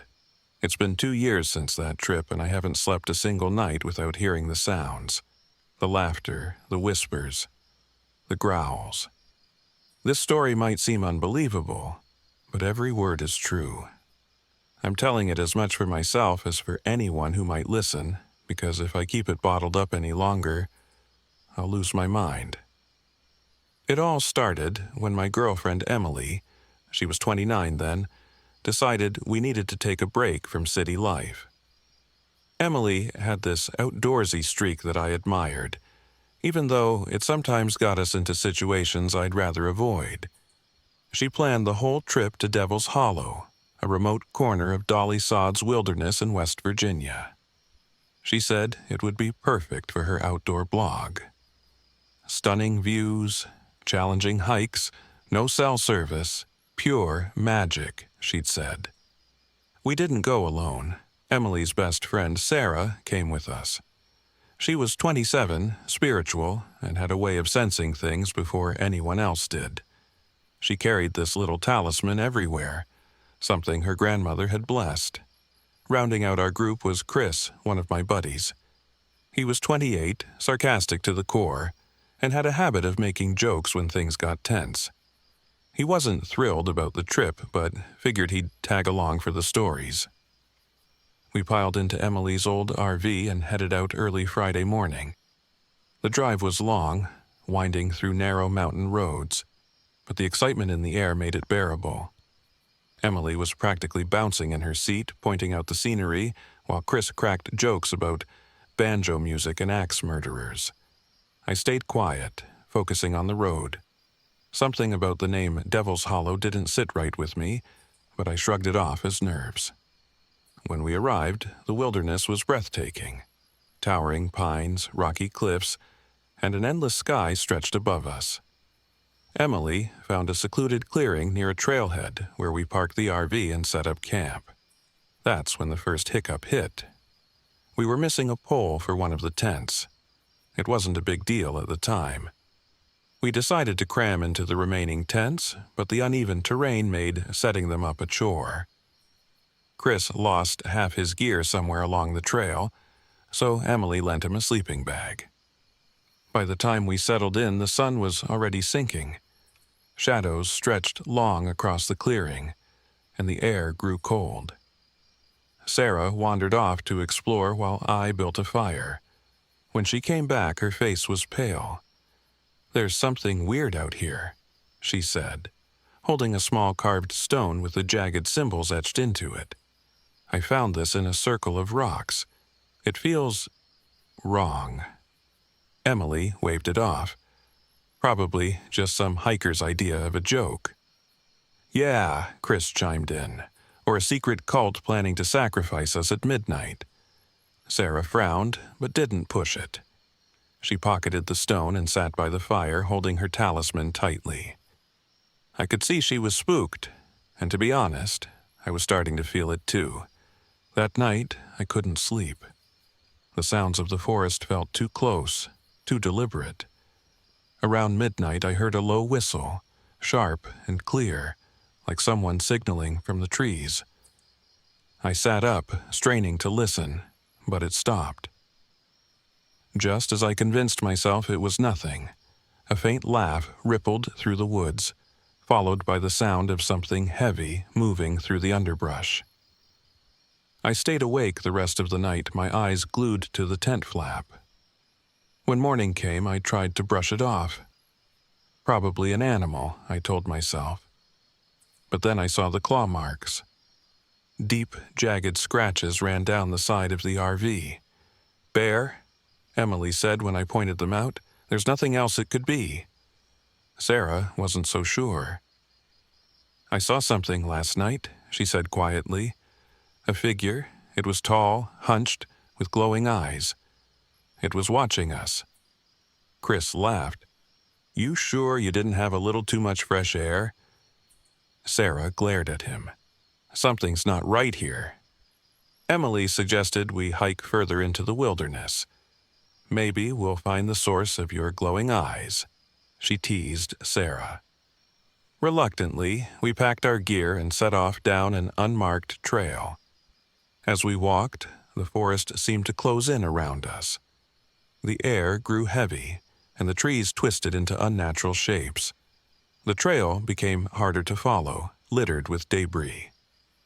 Sarah lagged behind, whispering prayers under her breath. Chris rolled his eyes at her, but even he seemed unnerved. Around midday, we stumbled upon an old stone circle half buried in the dirt. Symbols similar to the ones on Sarah's rock were carved into the stones. Emily, always the adventurer, stepped closer to take pictures. "This is incredible," she said. "It's like something out of a horror movie." "Yeah," Chris muttered, "the kind where everyone dies." Sarah begged us to leave, but Emily insisted we stay a little longer. As she moved to the center of the circle, a sudden wind whipped through the clearing, carrying a low, guttural growl. The air smelled like rot. We froze, and for a moment everything was silent. Then we heard it. A voice, faint and echoing, calling Emily's name. We ran. Back at the campsite, we found the fire pit scattered, our gear tossed around like a tornado had hit. Sarah pulled out her talisman, clutching it like her life depended on it. "Something's following us," she said. Something from the stones. That night was worse than the first. The whistling returned, joined by distant chanting. Shadows moved beyond the firelight, and once I thought I saw a figure crouching at the edge of the clearing, its eyes reflecting the flames. Emily woke screaming, clutching her arm. A jagged scar in the shape of a claw burned into her skin, though she swore nothing had touched her. By dawn, we were desperate to leave. We packed up and piled into the RV, but the engine wouldn't start. The air inside felt suffocating, heavy with dread. Outside, the chanting grew louder. Chris tried to joke about it, but his voice cracked, betraying his fear. Sarah took charge. "I need to do a cleansing ritual," she said. "It's the only way to break their hold on us." We gathered around her as she drew a circle of salt and herbs she'd brought for protection. She chanted in a language I didn't understand, holding her talisman high. The shadows seemed to close in, the chanting outside growing frenzied. Then, with a deafening roar, the wind picked up, scattering the salt. Sarah collapsed unconscious, just as the RV roared to life. We didn't stop driving until we reached the nearest town. Sarah recovered, but she wouldn't talk about what happened. Emily became obsessed with the mark on her arm, claiming it burned whenever she thought about the hollow. She disappeared on a solo trip 6 months later. We never found her. Chris and I don't speak anymore. He moved to the city and won't set foot in the woods again. As for me, I can't stop hearing the sounds, whistling, laughter, and that voice calling my name. I don't know how long I can hold on, but one thing's for sure, I'll never go back to Devil's Hollow. Some pacts can't be broken.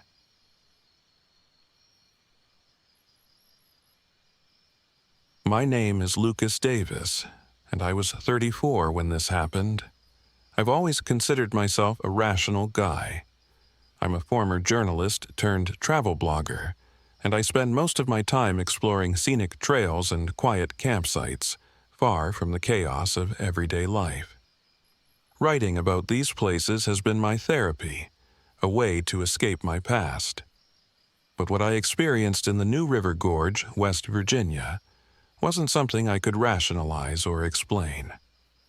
I don't expect you to believe me, but I have to tell this story. I need to. It was late September when I decided to explore the Kaymore Trail, deep in the heart of the gorge. The trail, known for its sweeping views and the eerie ruins of an old coal mining town, seemed like the perfect place to get material for my blog. I parked my RV at a small trailhead a few miles from the main road, just outside the more popular tourist spots. It was secluded, quiet, exactly what I was looking for. The first person I met was Evelyn Carter, a local park ranger. She was in her late 50s with sharp eyes and a no-nonsense demeanor.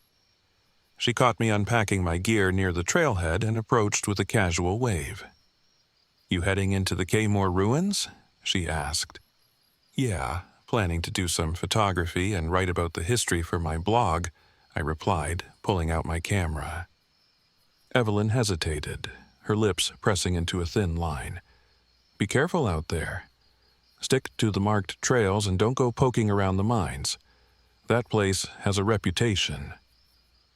"For what?" I asked, intrigued. "Accidents, strange happenings. Some places just don't want to be disturbed," she said, then turned and walked away before I could press further. I shrugged it off. I'd heard plenty of stories like that in my travels, local legends to keep tourists on their toes. I wasn't superstitious. I spent most of the day hiking the trail and taking photos of the ruins. The old mining town of Kaymore was exactly as I'd hoped. Crumbling brick buildings, rusted mining equipment, and abandoned rail tracks overgrown with weeds. The air smelled faintly of coal and damp earth, and the silence was profound, broken only by the occasional rustle of leaves in the breeze. The first odd thing happened when I reviewed my photos. I'd taken a shot of an old building that still had part of its roof intact, the sun streaming through the cracks. But when I looked at the picture, there was a shadow in the doorway, a figure that hadn't been there when I took the photo. I told myself it was a trick of the light, an artifact of the camera. Still, I couldn't shake the feeling that I was being watched. The ruins seemed quieter now, the air heavier. A faint whisper brushed past my ear, too soft to make out the words. I turned quickly, but no one was there. That night, I parked my RV in a small clearing not far from the trailhead. It was peaceful at first, the kind of solitude I'd been craving.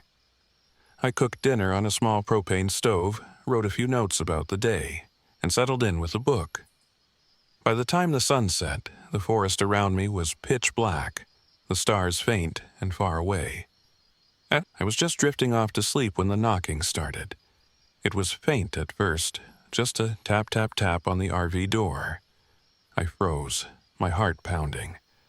I hadn't seen another soul since Evelyn, and I was miles from the nearest town. I grabbed a flashlight and opened the door, shining it into the darkness. No one was there.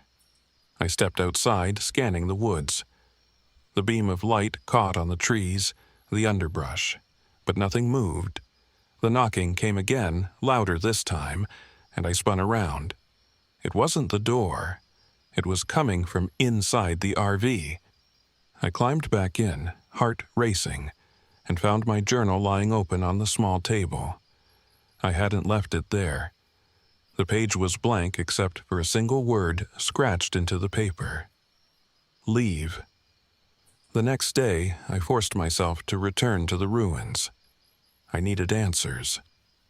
I followed the main trail until I reached the edge of the old mining complex, then ventured deeper into the overgrown paths leading to the mines. The whispers started again, faint and indistinct, growing louder the closer I got to the entrance of one of the larger shafts. A rusted sign hung above the entrance, the words barely legible. Kaymore, number 2. Danger, keep out. I hesitated, but my curiosity got the better of me. Shining my flashlight into the darkness, I stepped inside. The air was thick and cold, carrying the metallic tang of rust and damp stone. Broken beams and old mining equipment littered the ground. My footsteps echoed hollowly, but underneath them, I thought I heard something else. A faint, rhythmic tapping, like a pickaxe striking stone. I moved deeper into the shaft, my pulse quickening. The tapping grew louder, joined by muffled voices. They weren't speaking English, but the tone was unmistakable. Pleading, desperate. And then I saw them. Figures moved in the darkness, pale and gaunt, their faces hollowed out by shadows. They wore tattered clothes, their eyes glowing faintly in the beam of my flashlight. One of them turned toward me, its mouth opening in a silent scream. I ran. Back at the RV, I found Evelyn waiting for me, her truck parked nearby. She took one look at my face and nodded grimly. "You saw them, didn't you?" "What the hell is out there?" I demanded, my voice shaking. Evelyn sighed. "The miners. They've been out there ever since the collapse. The company ignored the warnings, pushed them to keep working even when the ground was unstable. When the mine caved in, dozens of them were trapped. They never left."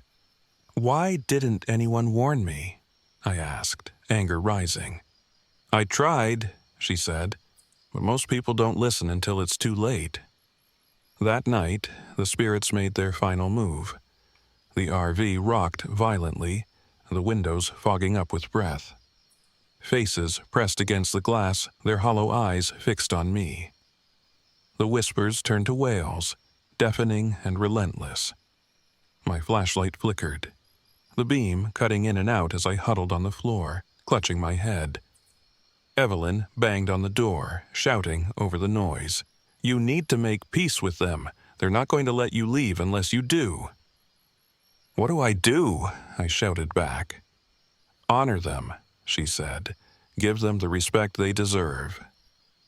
I grabbed a lantern from the RV and followed Evelyn back to the ruins. My hands trembled as I lit the lantern and placed it at the entrance of the mine shaft. Evelyn handed me a small bouquet of wildflowers, and I laid them beside the lantern, whispering a quiet apology. The wailing stopped. For a moment, everything was still. Then, one by one, the ghostly figures appeared at the entrance of the mine. They stood silently, their faces no longer twisted in anguish. One of them raised a hand in a slow, deliberate gesture. Acknowledgement or farewell, I couldn't tell. And then they were gone. I left the gorge the next morning, shaken but alive. I wrote about the trip on my blog, leaving out the supernatural details. The post received a comment a few days later from someone claiming they'd seen the same figures near Kaymore. As I read the comment, I heard a faint whisper from the back of the RV. "You'll be back." And I knew the spirits weren't finished with me yet.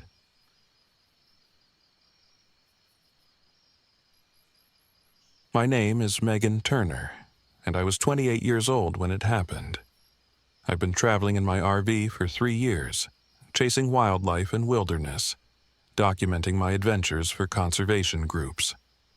It's a life I love, quiet, solitary, and focused. But this trip to Raven Rock, deep in Cooper's Rock State Forest, left me questioning everything I thought I knew about the world. It started, as most trips do. I'd researched Raven Rock after hearing it had incredible views of the Cheat River Gorge. Photographers raved about its dramatic cliffs and the untouched beauty of the surrounding forest. There were rumors, too. Legends of the Watcher, a spirit said to guard the area. I'd heard similar tales before, usually from locals trying to spook tourists, and I dismissed it. I was there for the scenery, not ghost stories. I parked my RV at a small, isolated site a few miles from the main overlook. The dirt road leading in was bumpy, and the forest crowded close on both sides. It felt perfect, peaceful, and private, exactly what I was looking for. The first day was uneventful. I hiked to the overlook, setting up my camera for a time-lapse of the sunset. The view was breathtaking. The Cheat River winding far below, the cliffs rugged and imposing. A couple in their 40s, Tom and Karen Fuller, were sitting on a bench nearby. They waved and struck up a conversation. "You're not staying too close to Raven Rock, are you?" Karen asked, her tone light but her expression serious. "I'm camped a little way back," I said. "Why?" Tom chuckled nervously. "Oh, just local stories. They say the place doesn't like people sticking around too long, the Watcher and all that." "Who's the Watcher?" I asked. Karen hesitated. "A spirit. Some people say it's an old tribal guardian, others that it's something else. Either way, strange things happen out here. You'll be fine if you don't disturb anything." I laughed it off and thanked them for the advice. As I walked back to my RV, though, their words lingered. The next morning, I set out early, hoping to catch wildlife with the golden light of dawn. The forest was alive with birdsong, and I spotted a red fox darting through the underbrush. But as the day wore on, the atmosphere shifted. The woods felt different, quieter. Watching. I found a game trail that led toward a rocky outcrop. As I climbed, I noticed something strange. Large footprints pressed into the soft dirt, much too big to belong to any animal I'd seen. They were human-like but elongated, with deep impressions as though whoever made them was unnaturally heavy. I snapped a few photos, telling myself it was probably just a trick of erosion. Still, a chill ran down my spine. The forest seemed darker now, the shadows deeper. That evening I met Bryce, a young hiker who was setting up camp near the overlook. He was brash and confident, the kind of guy who thought he was invincible. He told me about a series of caves near Raven Rock. "They're hidden," he said, grinning. "Not on the map, but I found 'em. Creepy as hell, though. Thought I saw something watching me from inside." I asked if he was sure. "Probably just your imagination," I said. He shrugged. "Maybe, but you should check them out. They're unreal." The next morning, Bryce was gone. His tent was still there, his gear scattered, but there was no sign of him.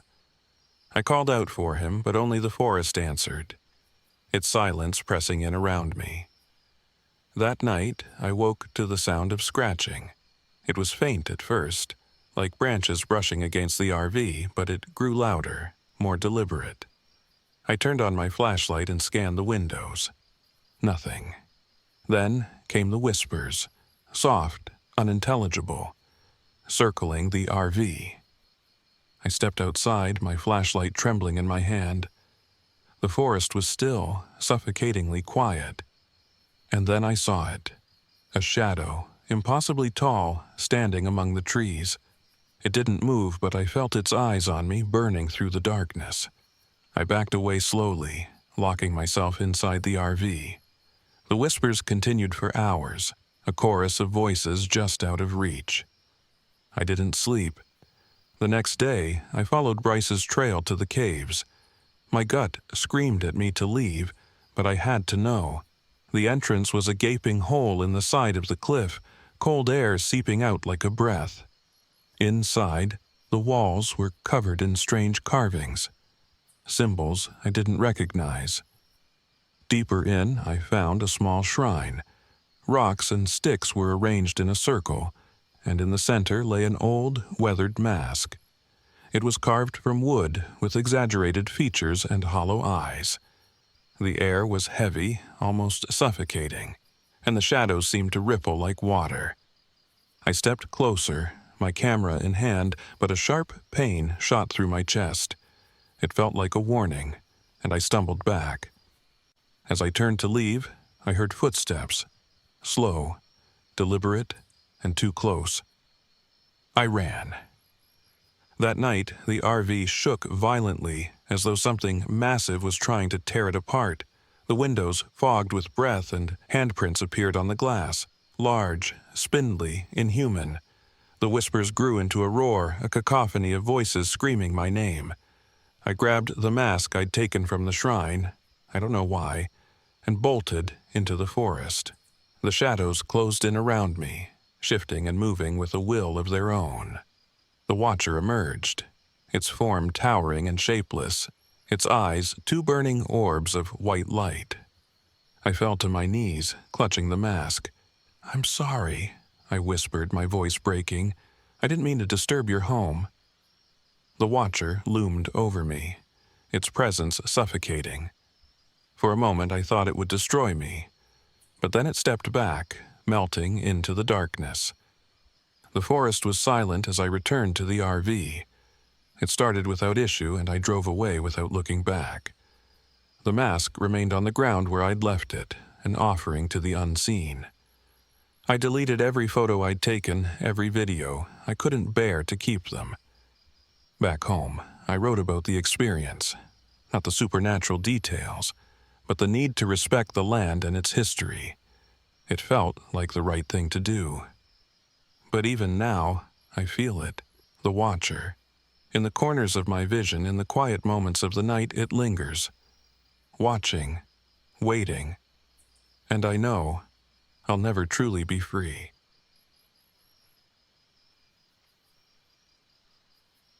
My name is Ethan Reynolds, and I'm 29 years old. What I'm about to tell you happened just a few weeks ago in the Dolly Sods wilderness of West Virginia. I wish I could forget it, but I can't. Every time I close my eyes, I see them. I hear them, and I still don't know how I made it out alive. It started as a simple backpacking trip. Claire, Mike, and I wanted to escape the monotony of life for a few days. Claire and I had dated for a while, but we broke up last year. Things were still awkward, though we pretended to be fine. Mike was my oldest friend, the kind of guy who acted like a clown to hide how reckless he could be. He invited himself along when he heard about the trip. I didn't mind. Maybe the three of us could clear the air and have some fun. Claire picked Dolly Sods. "It's beautiful," she said, showing us pictures of high-altitude plains, twisted trees, and fog-covered trails. She loved hiking and knew the area well. Mike and I just wanted an adventure, so we agreed. We started out on a bright morning, the sky clear and blue. Claire led the way with her usual confidence, while Mike joked about her overpacking. "Who needs all this gear? It's a weekend trip, not a survival show," he said, laughing. I didn't argue, but I noticed he hadn't brought a map, an extra water bottle, or even proper boots. Typical Mike. The first day went smoothly enough. The trails were challenging, but the views were worth it. We set up camp near a small clearing under a cluster of scraggly pine trees. That's when I noticed the first sign that something wasn't right. As we were unpacking, I found a small pile of stones arranged in a perfect circle near our campsite. It wasn't natural, but it didn't look recent either. Claire brushed it off. "Probably just other hikers," she said, but her voice lacked conviction. That night, as the fire crackled and Mike passed around a flask, I thought I heard faint whispers. I blamed it on the wind and the whiskey, but the sound lingered, just at the edge of hearing, like voices trying to say something I couldn't quite catch. The next day, the fog rolled in. It was so thick we could barely see a few feet ahead. Claire tried to keep us on the trail using her GPS, but the signal was spotty. Mike, as usual, wandered off to explore. "Don't worry, I'll find you," he shouted into the mist, his voice echoing eerily. We stopped for lunch at an abandoned campsite. The tent was torn and weathered, and claw marks raked across the fabric. Claire frowned, running her fingers over the tears. "Bear, maybe," she said, but her tone suggested she didn't believe it. The fire pit was cold, the ashes long since dampened. Whoever had been here wasn't coming back. By late afternoon, we were lost. The fog made it impossible to tell which way was north. The trail markers seemed to disappear, and even Claire started to look worried. "We'll find our way," she said, more to herself than to us. That night, things got worse. We set up camp in the fog, using the faint outlines of trees to anchor our tents. My gear was in bad shape, an old tent with broken poles. I rigged up a lean-to with a tarp and some rope, but it wasn't much protection. We sat around a small fire trying to stay warm. That's when we heard the knocking. At first, I thought it was Mike messing around, but he looked just as confused as I was. The sound was steady, rhythmic, like stones being tapped together. It came from somewhere in the fog, moving closer, then farther away. Claire stood up, shining her flashlight into the darkness. "Hello?" she called. No answer. Just the knocking, growing fainter until it stopped altogether. We didn't sleep well that night. The next morning, Mike was gone. His sleeping bag was empty, his pack left behind. At first, we thought he'd gone to relieve himself, but when an hour passed with no sign of him, we started to panic. Claire and I searched the area, calling his name. That's when I saw it. Another stone circle, larger this time, with strange symbols scratched into the dirt around it. In the center of the circle was Mike's hat, perfectly placed. "We need to leave," Claire said, her voice trembling. She wasn't the confident hiker anymore. She was scared, and so was I. We packed up as quickly as we could and started walking. We didn't know where we were going, just away. The fog clung to us like a living thing, muffling our footsteps and swallowing every sound. As we moved, I caught glimpses of shapes in the distance. At first, I thought they were other hikers, but something about them was off.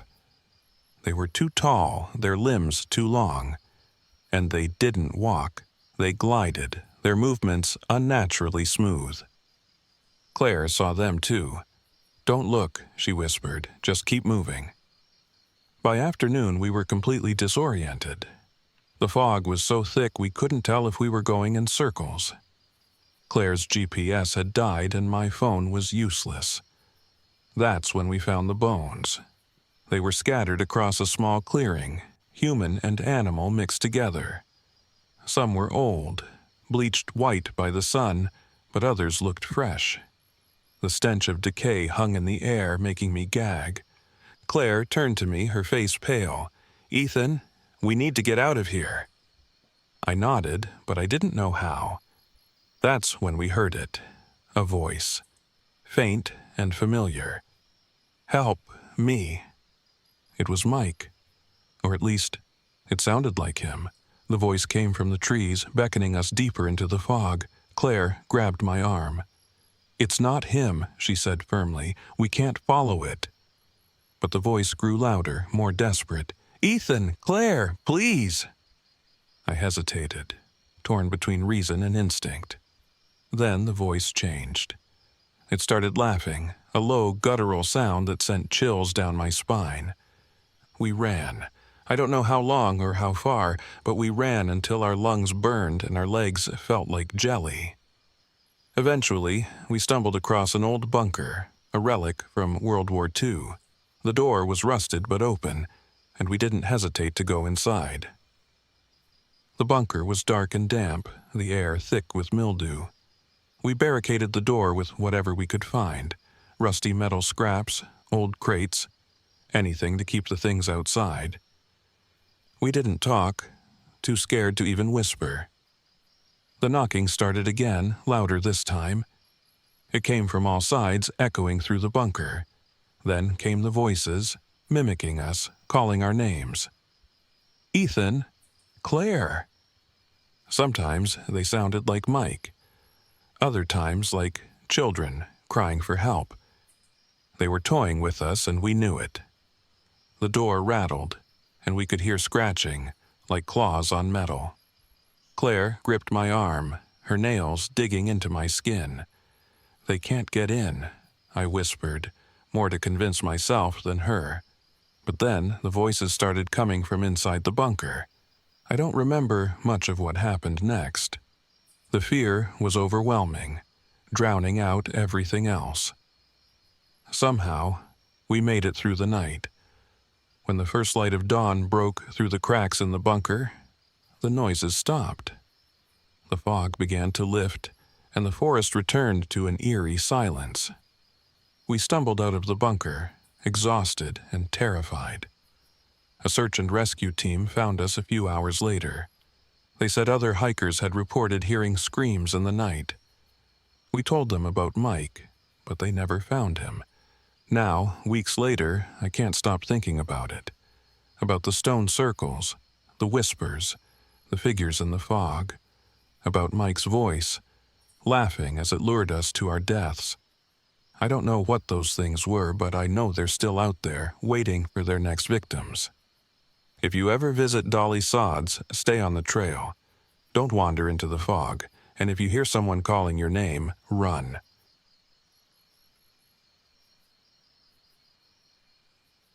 My name is Luke Porter, and I'm 40 years old. What I'm about to share with you is the story of the last time I camped alone, and the moment I realized there are things in this world that defy explanation. It happened in a place called Devil's Hollow, deep in the Cheat Mountain Range of West Virginia, and though I've traveled far and wide, I'll never forget what I encountered there. After losing my wife, Mia, in a car accident last year, I threw myself into solo camping and survival trips.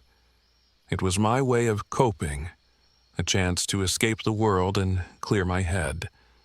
I documented my travels for a small but loyal blog audience who admired my rugged lifestyle and off-the-grid tips. Devil's Hollow was supposed to be just another trip, a chance to reflect and reconnect with nature. I arrived at the clearing late in the afternoon. The place was exactly what I'd hoped for, isolated, serene, and framed by towering blackened trees that seemed to stretch endlessly toward the sky. The silence was almost unnerving. No birds sang, no insects buzzed. I chalked it up to the remoteness of the area and got to work setting up camp. After parking my RV, I scouted the surroundings. The air was crisp, but a strange chill lingered, even as the sun warmed the ground. I noticed the trees around the clearing were oddly twisted, their trunks gnarled like clenched fists. It didn't feel like any forest I'd been in before. Still, I convinced myself it was just my imagination running wild. That night, after a simple dinner of canned stew and crackers, I sat by the fire jotting notes in my travel journal.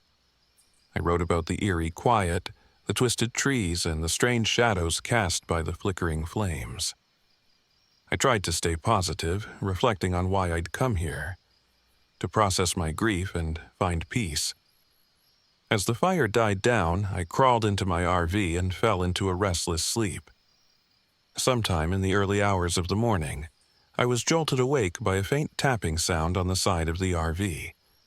At first, I thought it was a branch brushing against the vehicle, but as I listened, the tapping grew rhythmic, almost deliberate. I grabbed a flashlight and stepped outside, scanning the perimeter. The clearing was empty. The only sound was the rustling of leaves in the faint breeze. I was about to climb back into the RV when I noticed something strange.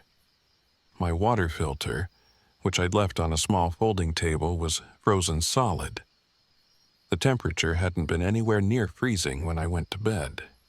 A chill ran down my spine, and I quickly retreated inside, locking the door behind me. The next morning, I decided to hike to a nearby creek to refill my water supply. The forest was dense and disorienting, the trees seeming to lean toward me as I passed. When I finally reached the creek, I knelt by the water and noticed something odd. The surface was perfectly still, reflecting the canopy above like a sheet of glass. As I reached out to fill my bottle, I caught movement in the reflection, a figure standing behind me. I spun around, but no one was there. The chill returned, more intense this time, and I felt a strange pressure in the air like the forest itself was holding its breath. I filled my bottle as quickly as I could and headed back to camp, trying to shake the feeling that I was being watched. Later that day, I decided to explore the area more thoroughly. About a mile from camp, I stumbled upon the ruins of an old logging camp. The structures were crumbling, overtaken by moss and vines. Inside one of the cabins, I found a dusty ledger. The entries were mundane at first, logs about shipments and supplies, but as I flipped through, the tone changed. The later entries spoke of strange occurrences, men disappearing into the woods, whispers in the night, and a figure the loggers called the Cursed Woman. The last page sent a shiver down my spine. We've angered her. The forest won't let us leave. As I left the cabin, I noticed deep scratches on the walls, like claw marks, and strange symbols etched into the floorboards. My survival instincts told me to leave, but curiosity got the better of me. That night, the haunting began in earnest. As I sat in my RV editing footage from the day, I heard the tapping again. This time, it was louder, more insistent. Then came the whispers. Soft at first, almost inaudible, but growing louder. My name, over and over. Luke, Luke. The voice was achingly familiar. I froze, my breath catching in my throat. It sounded like Mia. I tried to convince myself I was imagining it, but the whispers continued, circling the RV like a predator stalking its prey. Gathering my courage, I grabbed a flashlight and threw open the door. The clearing was empty, but the whispers didn't stop. They seemed to come from the forest itself, beckoning me deeper into the woods. Against my better judgment, I followed. The whispers grew louder, guiding me toward the creek. When I reached the water, I saw her, Mia, standing on the other side, her back to me. Her hair, her posture, it was all so familiar. "Mia!" I called out, my voice trembling. She turned slowly, and for a moment it was her, until I saw her eyes. They were pure white, glowing faintly in the darkness. She smiled, and my blood ran cold. "Mia's waiting for you," the voice said, but it wasn't hers anymore.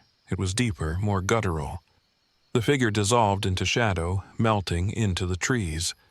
I ran back to the RV, but the forest seemed to shift around me, the paths twisting and closing off. The air grew colder with every step, and the whispers turned to laughter, mocking, cruel. Finally, I stumbled into the clearing, gasping for breath. I locked myself inside the RV, my hands shaking as I braced the door with a folding chair. The tapping returned, harder this time, as if someone, or something, was trying to get in. Then came the scratching, nails dragging across the metal walls. I clutched my flashlight, swinging it wildly, as if the beam could ward off whatever was out there. Through the window, I saw her again. Not Mia, but the shadowy figure from the forest. Her form was twisted and inhuman, her glowing eyes locked on mine. She raised a hand, and the RV began to shake, the walls creaking as if they were being crushed. In a moment of desperation, I remembered the flare in my emergency kit. I grabbed it, struck it, and hurled it out the window. The bright red light illuminated the clearing, and the shadowy figure recoiled, letting out a piercing scream that echoed through the forest. The RV stopped shaking, and the whispers ceased. As the sun began to rise, the oppressive atmosphere lifted, and the forest seemed to release its hold on me. I didn't wait to see if it would return. I packed up and drove away, vowing never to set foot in Devil's Hollow again.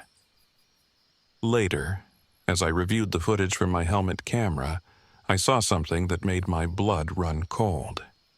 In every shot, the shadowy figure was there, just out of focus, watching me. And in the final frame as I entered the RV, her glowing eyes stared back at me from the window. I've spent my life chasing solitude, but now I fear the loneliness. I can't shake the feeling that she followed me, that she's still waiting just beyond the edge of the light.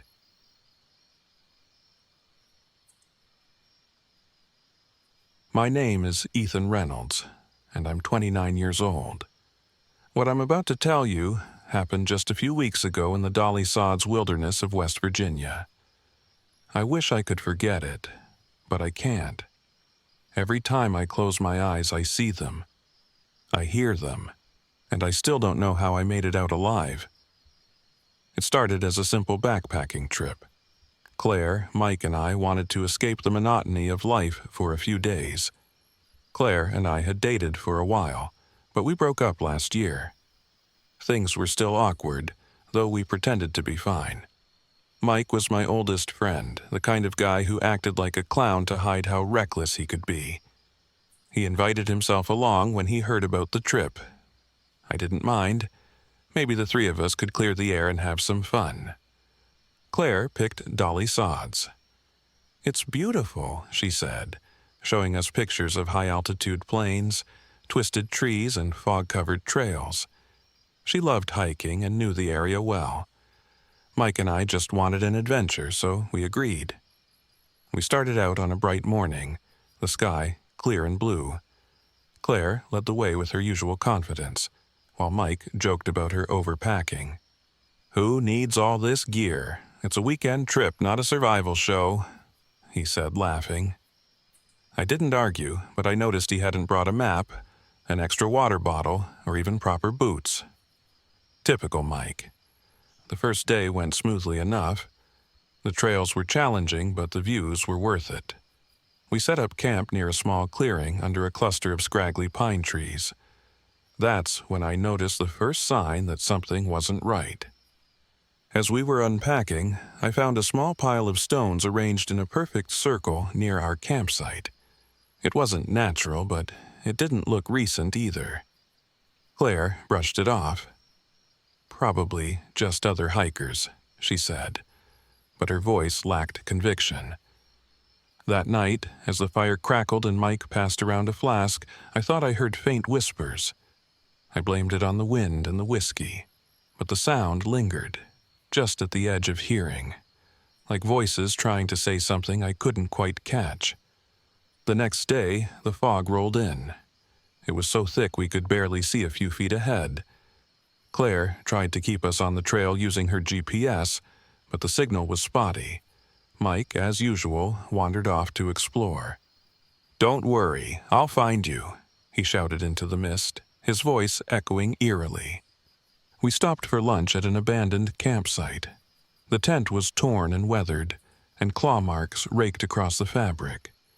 Claire frowned, running her fingers over the tears. "Bear, maybe?" she said, but her tone suggested she didn't believe it. The fire pit was cold, the ashes long since dampened. Whoever had been here wasn't coming back. By late afternoon, we were lost. The fog made it impossible to tell which way was north. The trail markers seemed to disappear, and even Claire started to look worried. "We'll find our way," she said, more to herself than to us. That night, things got worse. We set up camp in the fog, using the faint outlines of trees to anchor our tents. My gear was in bad shape, an old tent with broken poles. I rigged up a lean-to with a tarp and some rope, but it wasn't much protection. We sat around a small fire trying to stay warm. That's when we heard the knocking. At first, I thought it was Mike messing around, but he looked just as confused as I was. The sound was steady, rhythmic, like stones being tapped together. It came from somewhere in the fog, moving closer, then farther away. Claire stood up, shining her flashlight into the darkness. "Hello?" she called. No answer.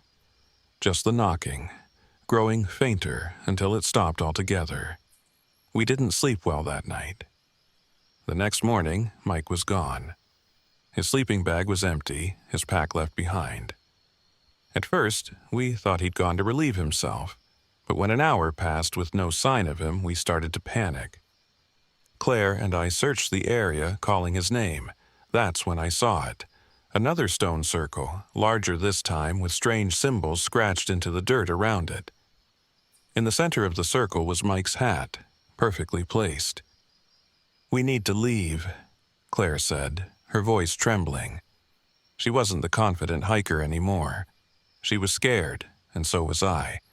We packed up as quickly as we could and started walking. We didn't know where we were going, just away. The fog clung to us like a living thing, muffling our footsteps and swallowing every sound. As we moved, I caught glimpses of shapes in the distance. At first, I thought they were other hikers, but something about them was off. They were too tall, their limbs too long. And they didn't walk. They glided, their movements unnaturally smooth. Claire saw them too. "Don't look," she whispered. "Just keep moving." By afternoon, we were completely disoriented. The fog was so thick we couldn't tell if we were going in circles. Claire's GPS had died and my phone was useless. That's when we found the bones. They were scattered across a small clearing, human and animal mixed together. Some were old, bleached white by the sun, but others looked fresh. The stench of decay hung in the air, making me gag. Claire turned to me, her face pale. "Ethan, we need to get out of here." I nodded, but I didn't know how. That's when we heard it. A voice. Faint and familiar. "Help me." It was Mike.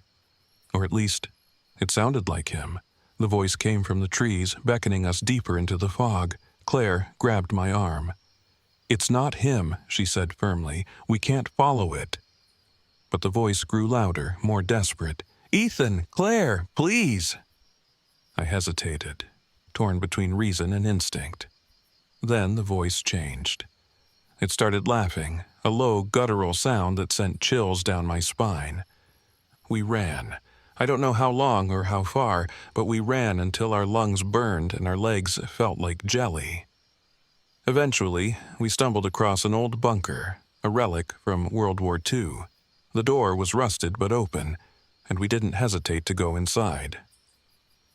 The bunker was dark and damp, the air thick with mildew. We barricaded the door with whatever we could find, rusty metal scraps, old crates, anything to keep the things outside. We didn't talk, too scared to even whisper. The knocking started again, louder this time. It came from all sides, echoing through the bunker. Then came the voices, mimicking us, calling our names. "Ethan, Claire." Sometimes they sounded like Mike. Other times like children crying for help. They were toying with us and we knew it. The door rattled, and we could hear scratching, like claws on metal. Claire gripped my arm, her nails digging into my skin. "They can't get in," I whispered, more to convince myself than her. But then the voices started coming from inside the bunker. I don't remember much of what happened next. The fear was overwhelming, drowning out everything else. Somehow, we made it through the night. When the first light of dawn broke through the cracks in the bunker, the noises stopped. The fog began to lift, and the forest returned to an eerie silence. We stumbled out of the bunker, exhausted and terrified. A search and rescue team found us a few hours later. They said other hikers had reported hearing screams in the night. We told them about Mike, but they never found him. Now, weeks later, I can't stop thinking about it. About the stone circles, the whispers, the figures in the fog. About Mike's voice, laughing as it lured us to our deaths. I don't know what those things were, but I know they're still out there, waiting for their next victims. If you ever visit Dolly Sods, stay on the trail. Don't wander into the fog, and if you hear someone calling your name, run.